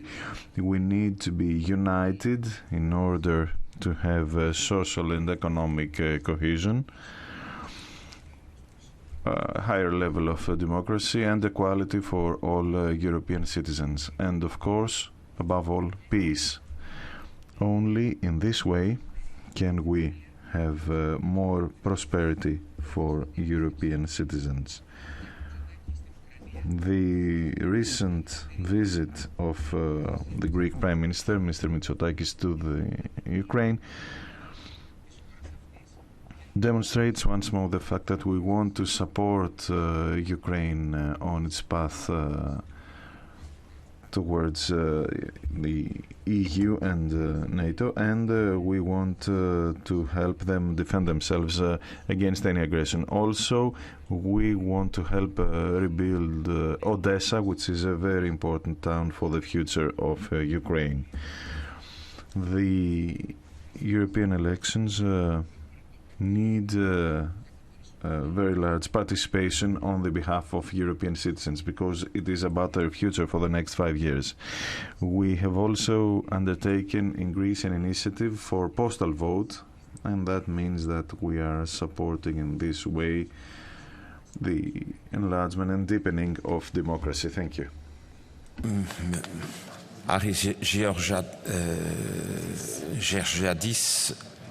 Georgiadis a la parole et sera suivi par Richard de Lettonie. Pardon. Thank you, Chair, dear colleagues. Our European agenda already includes a number of excellent initiatives, from protecting the environment to gender equality, even to completing the banking union and the capital markets union. But what I want to say on this day, when we celebrate Greek freedom and independence, is that none of these initiatives will succeed, and none will matter if freedom and democracy are jeopardized. And this is the challenge that we are facing, and this is exactly where we should be prioritizing. Russian aggression against Ukraine was a wake-up call, but since then we also had Islamic terror throwing the entire Middle East into turmoil. We have Armenia continuing to face threats to its sovereignty. So we do need a credible common foreign policy, external relations, which will offer support to liberal democracies in our region, and will stand up against the autocrats which threaten our democracy. And we need a common security policy, we need a common defense policy, and we need them now. Thank you very much. Merci beaucoup. Thank you very much. Richard Coles a la parole, et ensuite... I give the floor to Richard Coles, followed by Martin Engelberg from Austria. Thank you, Chair. Thank you very much. Dear colleagues, I think the fact that Troika amended the agenda just after the more than 17 member states signed a letter shows the short-sightedness of the EU. It's not something we should actually applaud and thank the presidency. It is something that really symbolizes the lack of strategic vision for the European Union. And when we enter 24-25 cycle, I mean the period, obviously the enlargement should be #1 priority, be it towards East, Ukraine, Moldova, or be it towards Balkan countries as such. So with this, I would say that delaying the accession talks is not some kind of bureaucratic hiccup. It's actually a message sent to those that are struggling in their fight for the European values, that their struggle might be in a wane. And this is something that we cannot allow to send such a message. So when we talk about strategic autonomies, let's just look what has happened for the past 2 years. The exports to Russia is on the rise, not on decline, on the rise. So do we do our homework? The cooperation with autocratic hybrid regimes is on the rise. So I think it's something fundamentally wrong in our approach, and I think the next 5 years is essential to, first of all, if I may suggest, there are still 20 minutes left to submit any amendments to the final document for the COSAC, and I would call actually that we include the line where European Union member states, we do not recognize Russian Federation tyrant Putin as a legitimate president. He's in the same boat as Lukashenko. And those who are opposing that are actually protecting that. I call for that as well to be included in the final document. Thank you. Voilà, j'insiste, essayons de... May I just recall that we need to be very strict on speaking time, and let us also stick to the topic that we're discussing. Mr. Martin Engelberg is next, followed by Evangelos Vasil Meidamakis.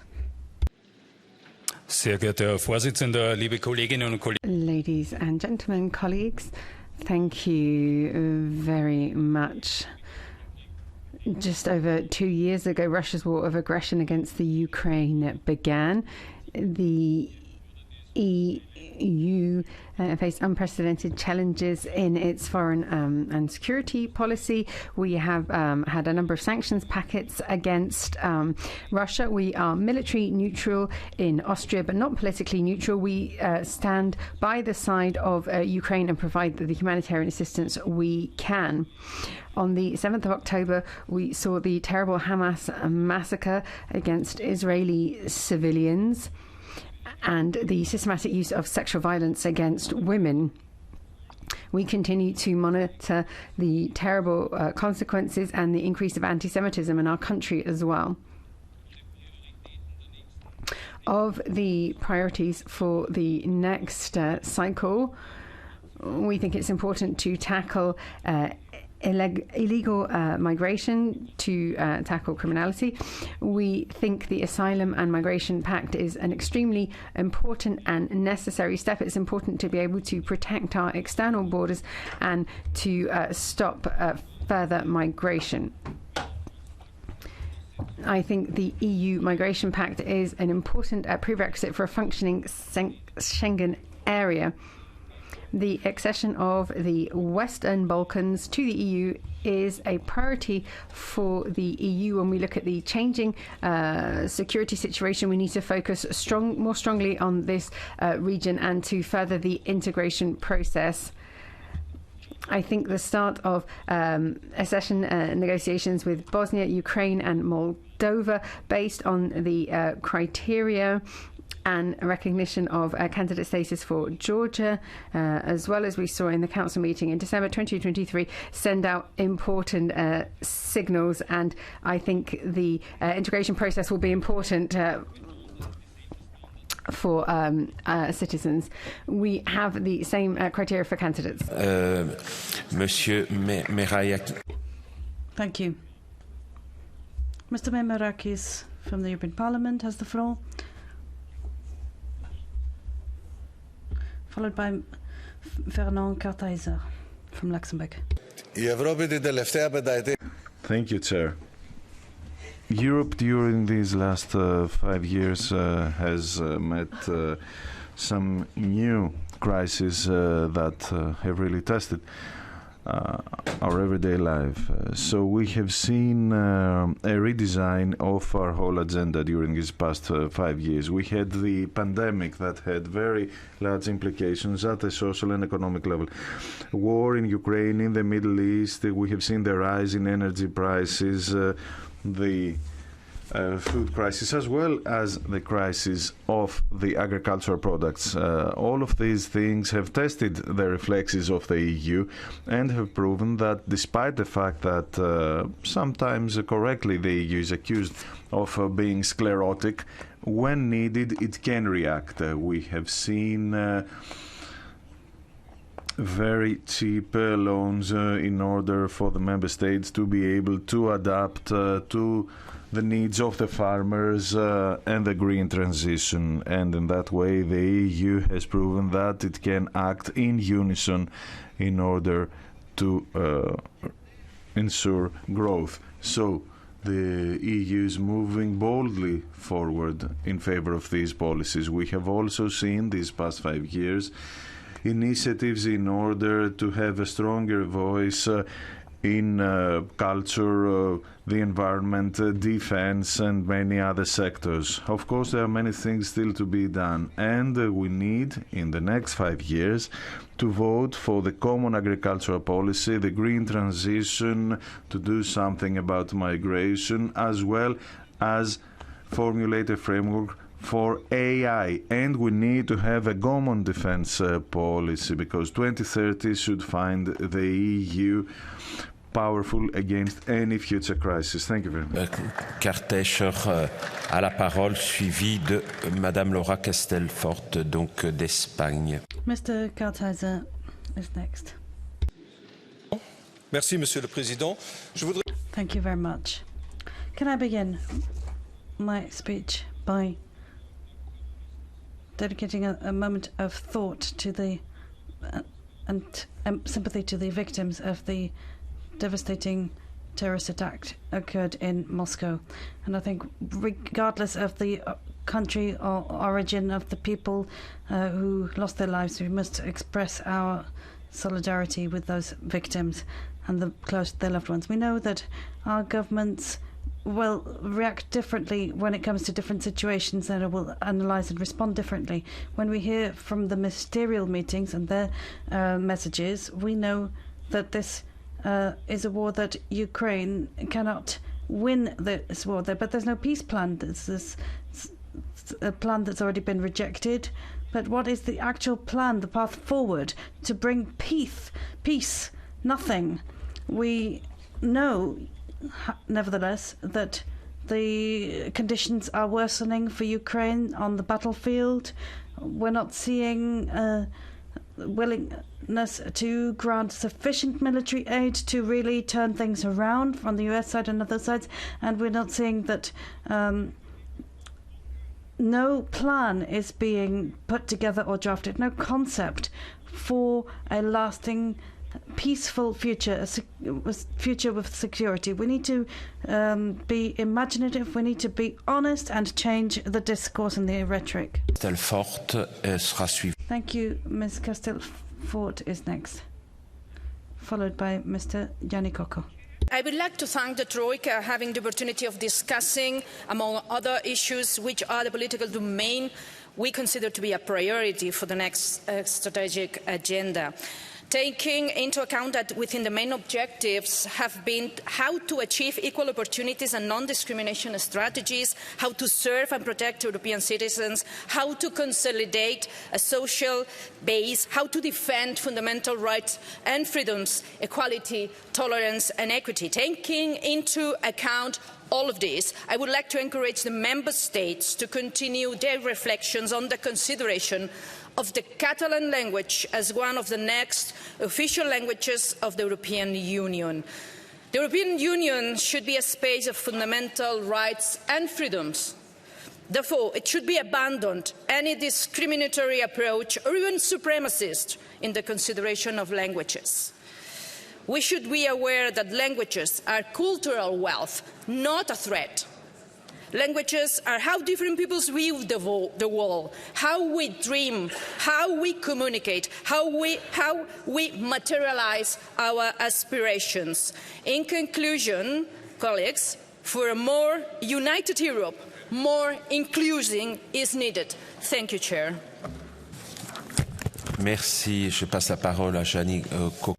Thank you. I give the floor to Gianni-Cocco, followed by Jean-François Rapin for France. Arvoisa puheenjohtaja, on surullista, että eurooppalaisena rauhanprojekti. Thank you, Chair. The European Union started as a peace project, And now we're seeing that it has to use millions of euros on military expenditure because of the war in Ukraine. This is sad. We need to see investment in defence. We believe that our efforts should be focused on sustainability and developing the defence industry, as well as the military mobility. Mr. Jean-Claude Juncker said that Europe should have more manufacturers and developers of helicopters rather than being dependent on, for example, American producers. And we need to make progress here. Making progress on integration is excellent. However, we need to be focusing our efforts on ensuring that Ukraine wins the war. If Ukraine does not win the war, then we're going to have to invest a great deal more in artillery, munitions. Ukraine has to be able to defend itself properly, particularly from military effects on its infrastructure. Thank you. Donc, Monsieur Giglio. Merci, Monsieur le Président. Plus de 2 ans. Thank you very much. 2 years on from the brutal and unjustified invasion of Ukraine by Russia, we want to reiterate our full, unwavering support to Ukraine for its territorial integrity and solidarity with the Ukrainian people. Ukraine's battle matters to all of us. Yes, it's defending Ukrainian territory, but it's also defending our values, democracy and the rule of law, against the face of a regime that's constantly suppressing and oppressing its own population. We cannot yield in the face of this kind of attack. We must grant the aid and munitions that the country desperately needs. We're seeing the rise of China and other powers and the threats of interference. And against this backdrop, we need to strengthen our resilience in Europe. This is why the European strategic agenda is so important. We need to speak with one voice and have credible and autonomous defence infrastructure in Europe. And it's in this way only that Europe will be a convincing actor on the international stage. We support Thierry Breton, the European Commissioner, in its project to create a defence forum with €1 billion euro budget, which will help to build an autonomous and strong defence system for Europe. Yes, we need to invest more into defence in Europe. We also need to be much less timid and closer to citizens and take into account the principle of subsidiarity. We need less regulation, fewer constraints, but more efficiency.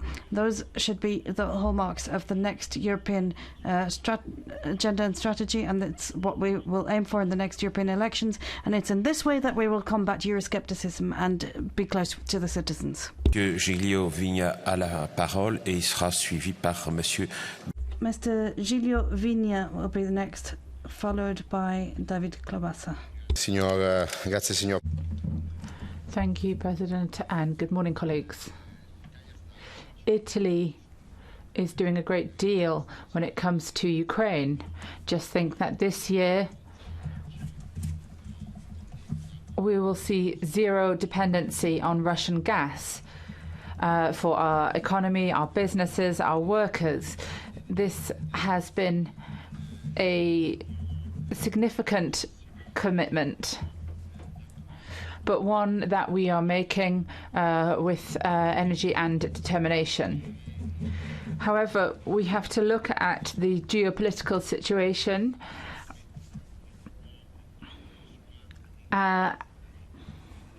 in a holistic way. We cannot deny that today there is a common thread, a red line of blood that goes from Russia to Iran with Hezbollah, Hamas, the attack on Israel on the 7th of October. We see also the situation in the Red Sea. with the Houthis blocking our trade routes. Not just for Italy, but also for your countries. All European countries are reacting and are demonstrating that our trade routes cannot be touched. We're responding with missiles, drones, to the Houthis who are trying to block our imports and exports. And Europe should be proud of this. We'd like to thank all of our militaries and our Marines who are committed to joint European actions in the Red Sea. As I said, there is a blood-red common thread that goes through Central Africa, with the presence of a Wagner group interfering in policies in the central of Africa. I'm closing, Chair, and encouraging migration to our coasts. I'm going to close, Chair. We have to show equal solidarity with Israel as we do to Ukraine. But if I may conclude, we as Italy have voted on a parliamentary resolution last year with the European Council to condemn the words of President Macron. Nous ne pourrons plus. I must be strict. I'm afraid we can't give everyone the floor if everyone speaks beyond their allocated time. And I give the floor to Mr. Klobasa, followed by Mr. Hoey. Dear colleagues, we are really facing a major challenge when it comes to Russia's war of aggression against Ukraine. In the media, we often read that the level of commitment amongst the member states to Ukraine is waning. But this is an investment in peace and stability in Ukraine, and it also protects the whole of the EU. We should never forget that the war could end Ukraine if we do not manage to support Ukraine, and that would worsen our security situation. We need to think about who this Russian aggression could target next. Would it be the Baltic states or Moldova? We see that the member states are in a dangerous situation, so it is important that we support Ukrainian resistance. We in the Slovenian Parliament support to the Ukrainian people and their sovereignty. They have our unwavering support, and we will continue to stand by their side in the future. On sera suivi par Marka Bochorivili de Géorgie. Honourable Chairpersons, colleagues, Europe is the best place in the world to live in terms of quality of life. This did not happen by accident, and we cannot take it for granted. That is why the next strategic agenda is so important. Our European values are under threat like never before. The brutal war in Ukraine is a clear demonstration of this. Our priority must be to protect our democracy, to counter the threat of populism, and to insist on the rule of law. We must continue to combat climate change and implement the Green Deal. We should protect our natural environment and proceed with the EU's biodiversity strategy.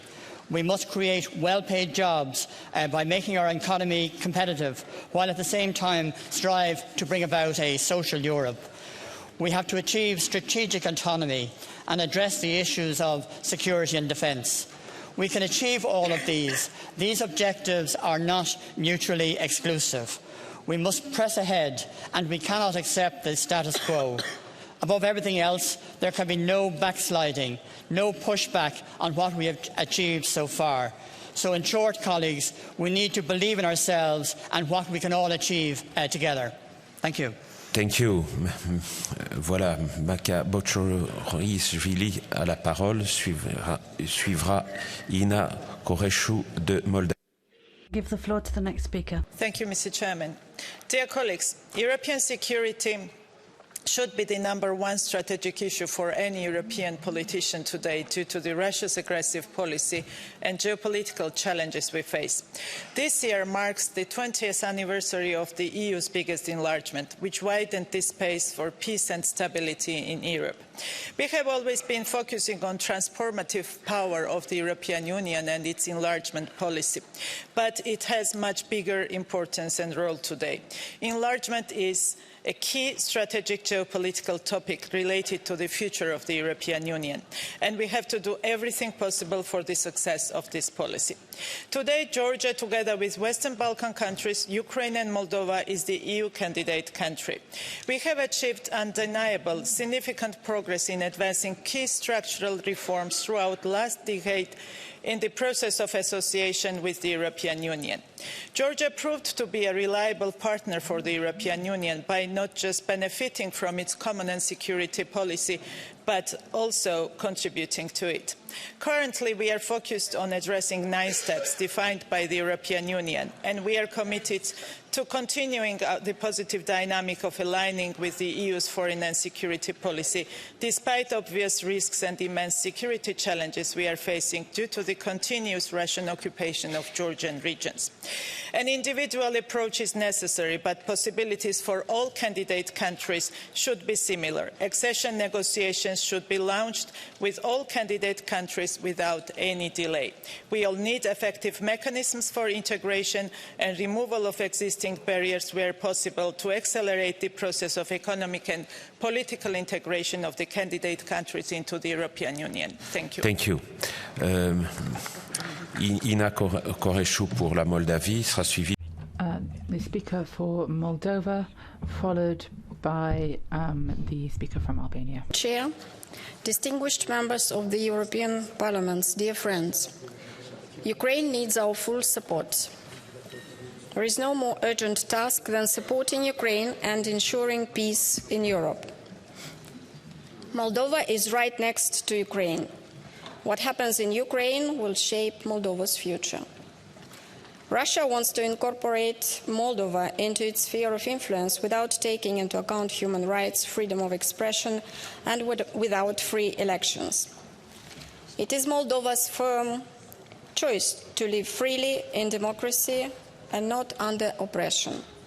Dear friends, you have guided us in the past in our fight against oligarchy, state capture and corruption.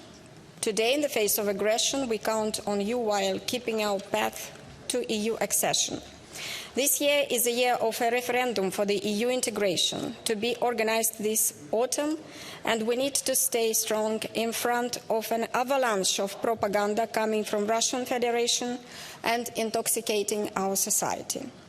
And we all understand that without the strong determination and courage of Ukrainians to protect European democracy and the support of the EU institutions, we would not witness the historical decision of the Council of Europe to grant the opening of the negotiations with Ukraine and Moldova and offer EU candidate status to Georgia.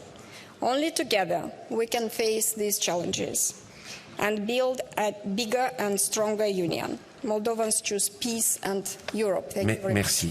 Voilà. Erisa Çiço. Erisa Çiço, followed by Oguz Usungu from Turkey.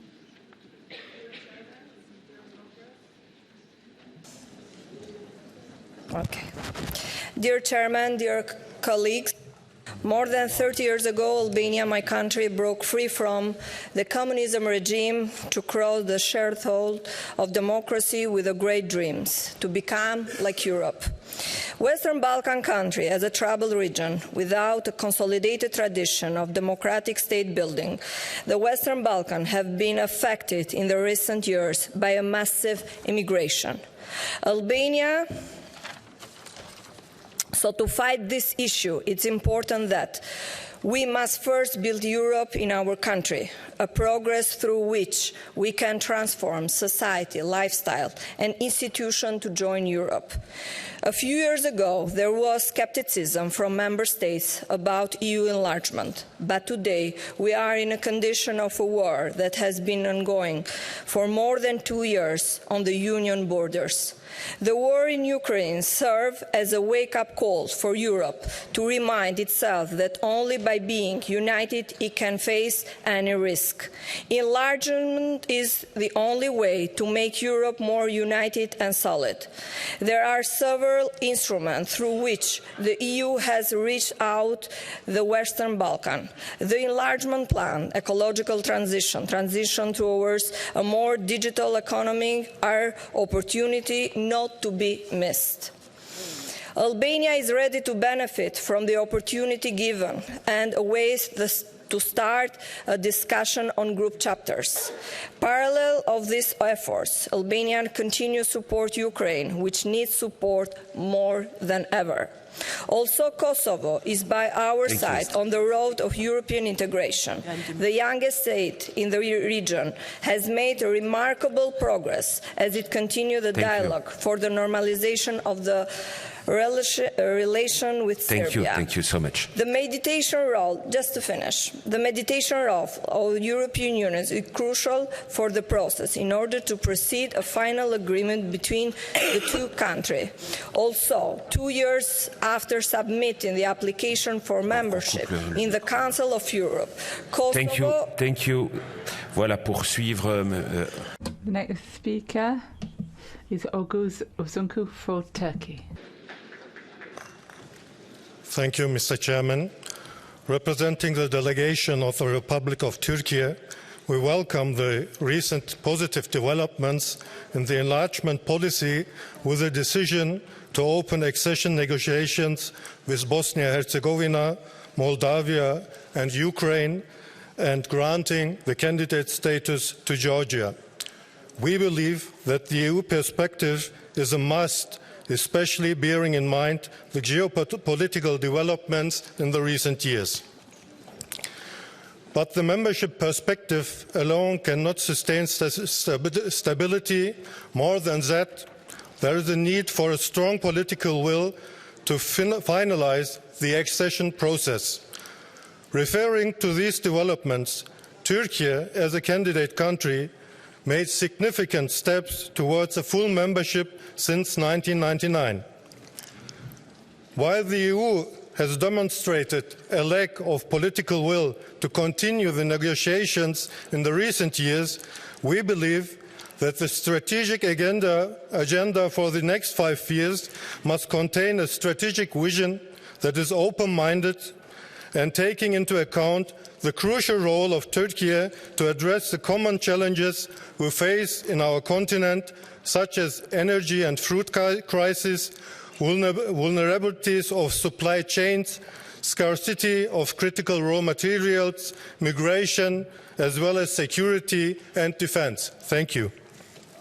Thank you. Voilà, Monsieur Peter Ford. Peter Ford-Rippets is the next speaker on behalf of the United Kingdom, followed by Arman Yegorian for Armenia. Thank you very much, Mr. Chairman. As Madame Klimpush reminded us so powerfully at the outset, the war in Ukraine is the most serious threat to European security for 2 generations. And new funding commitments are important, but what really matters is delivery of ammunition, of missiles, of new equipment, and that needs mobilization across European industry. The UK has been a major weapons supplier to Ukraine. Our Lords European Affairs Committee have called for even closer cooperation between the UK and the EU in this area. And one practical proposition would be to ensure that the rules for the European Defence Fund allow third countries like the UK to participate where we have a shared strategic objective, all in the spirit of Europe working better together, including in the prospect of having a President Trump back in the White House. We've also worked well together on sanctions, but there is more to do, not least to ensure that we can get the maximum value from frozen Russian assets that can be used for the reconstruction of Ukraine, and also that we should be curbing the Russian dark tanker fleet, which is circumventing oil sanctions and also posing a risk of pollution in our coastal waters. Thank you very much, Mr. Chairman. Thank you very much. Et pour finir... And finally, I give the floor to Arman Yagoyan for Armenia. Merci beaucoup. Dear colleagues, it is the second time that Armenia is participating in the COSAC meeting as an invitee, and I would like to thank Presidential Troika and Belgian Federal Parliament for this opportunity. This is the platform that addresses not only intra-European issues, but also those of the general geopolitical concern, and specifically those related to the EU's immediate neighbourhood. Nonetheless, I have noticed that certain challenges of the EU's neighbourhood fell aside of the text of the draft contribution. Whereas the European Parliament's CSFP report states that renewed hostilities in the Southern Caucasus are a cause for serious concern and require more proactive EU involvement in the region, whereas the European Council has made a decision to deploy a civilian monitoring mission to Armenia with a mandate to monitor and report on the developments of the Armenian-Azerbaijani border, actually one of the biggest civilian missions of the EU, whereas the EU Parliament's joint motion for resolution on closer ties between the EU and Armenia states that Azerbaijani leadership continues to make irredency statements with reference to the sovereign territory of Armenia. Having all this in mind, I would kindly ask our colleagues from COSAC member states to pay attention to the issues related to the security and safety in the Southern Caucasus, either in current and upcoming contributions, because this does matter and it does affect our security environment. Thank you. Thank you very much. Voilà, cher...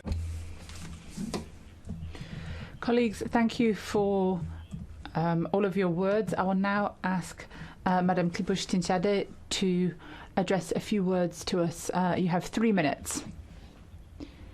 We have to stick to the times, I'm afraid, because of the times that were planned in for the interpreter schedule. Thank you, Mr. Chair. Dear colleagues, thank all of you who have found the possibility to underline how important it is to prioritize the support to Ukraine in order to ensure your own security, stability and capacity to focus further on prosperity and economic development. I want just to answer to some of you who have been suggesting that there is no plan for peace or there is no willingness for peace on the Ukrainian side. I want to underline once again, there is no nation in Europe, there is no nation in the world that wants peace more than we do, we Ukrainians.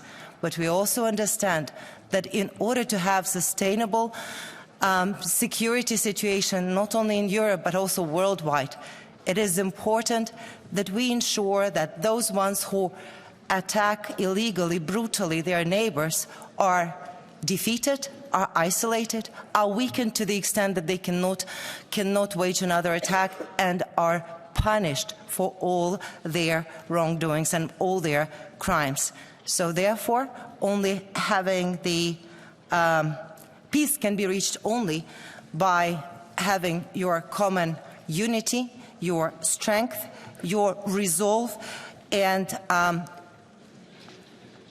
and necessity to forget about double standards and necessity to actually ensure that values are not eaten by prosperity. I do hope this is possible in the European Union that has woken up to the challenge, that has stood up to the challenge, and that hopefully will not make again the mistakes of the beginning of the World War II. Thank you. Thank you so much, Ivana, pour ces mots importants. Thank you for those important words. Thank you all very much for participating in this very interesting session. Thank you for all of your words and for your interest and attachment to these key issues that have been raised throughout the morning. Colleagues, this morning's meeting has reached its end. We will now take a family photo, and then you were all invited to the Yehudi Menuhin space, which is very close, for lunch. For the photo, I would ask the heads and members of delegations, so with the red and blue ribbons, to remain in the hemicycle. Everyone else is invited to wait outside of the hemicycle and await a signal from the ushers to head towards the Yehudi Menuhin area. Thank you all for listening.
Kijk, jij moet als spreekgestoelte. Gaat u lekker in de weg staan?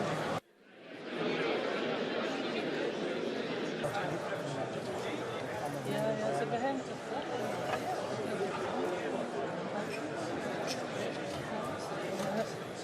Allee. Is het volgens de regels van de kunst? Nou ja, dat kan nog.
C'est un médecin qui vient pas de plus. Ah ben oui, ça. Non, elle sont plus comme ça.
Va a llover también. ¿Va a llover? Joder.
So, this is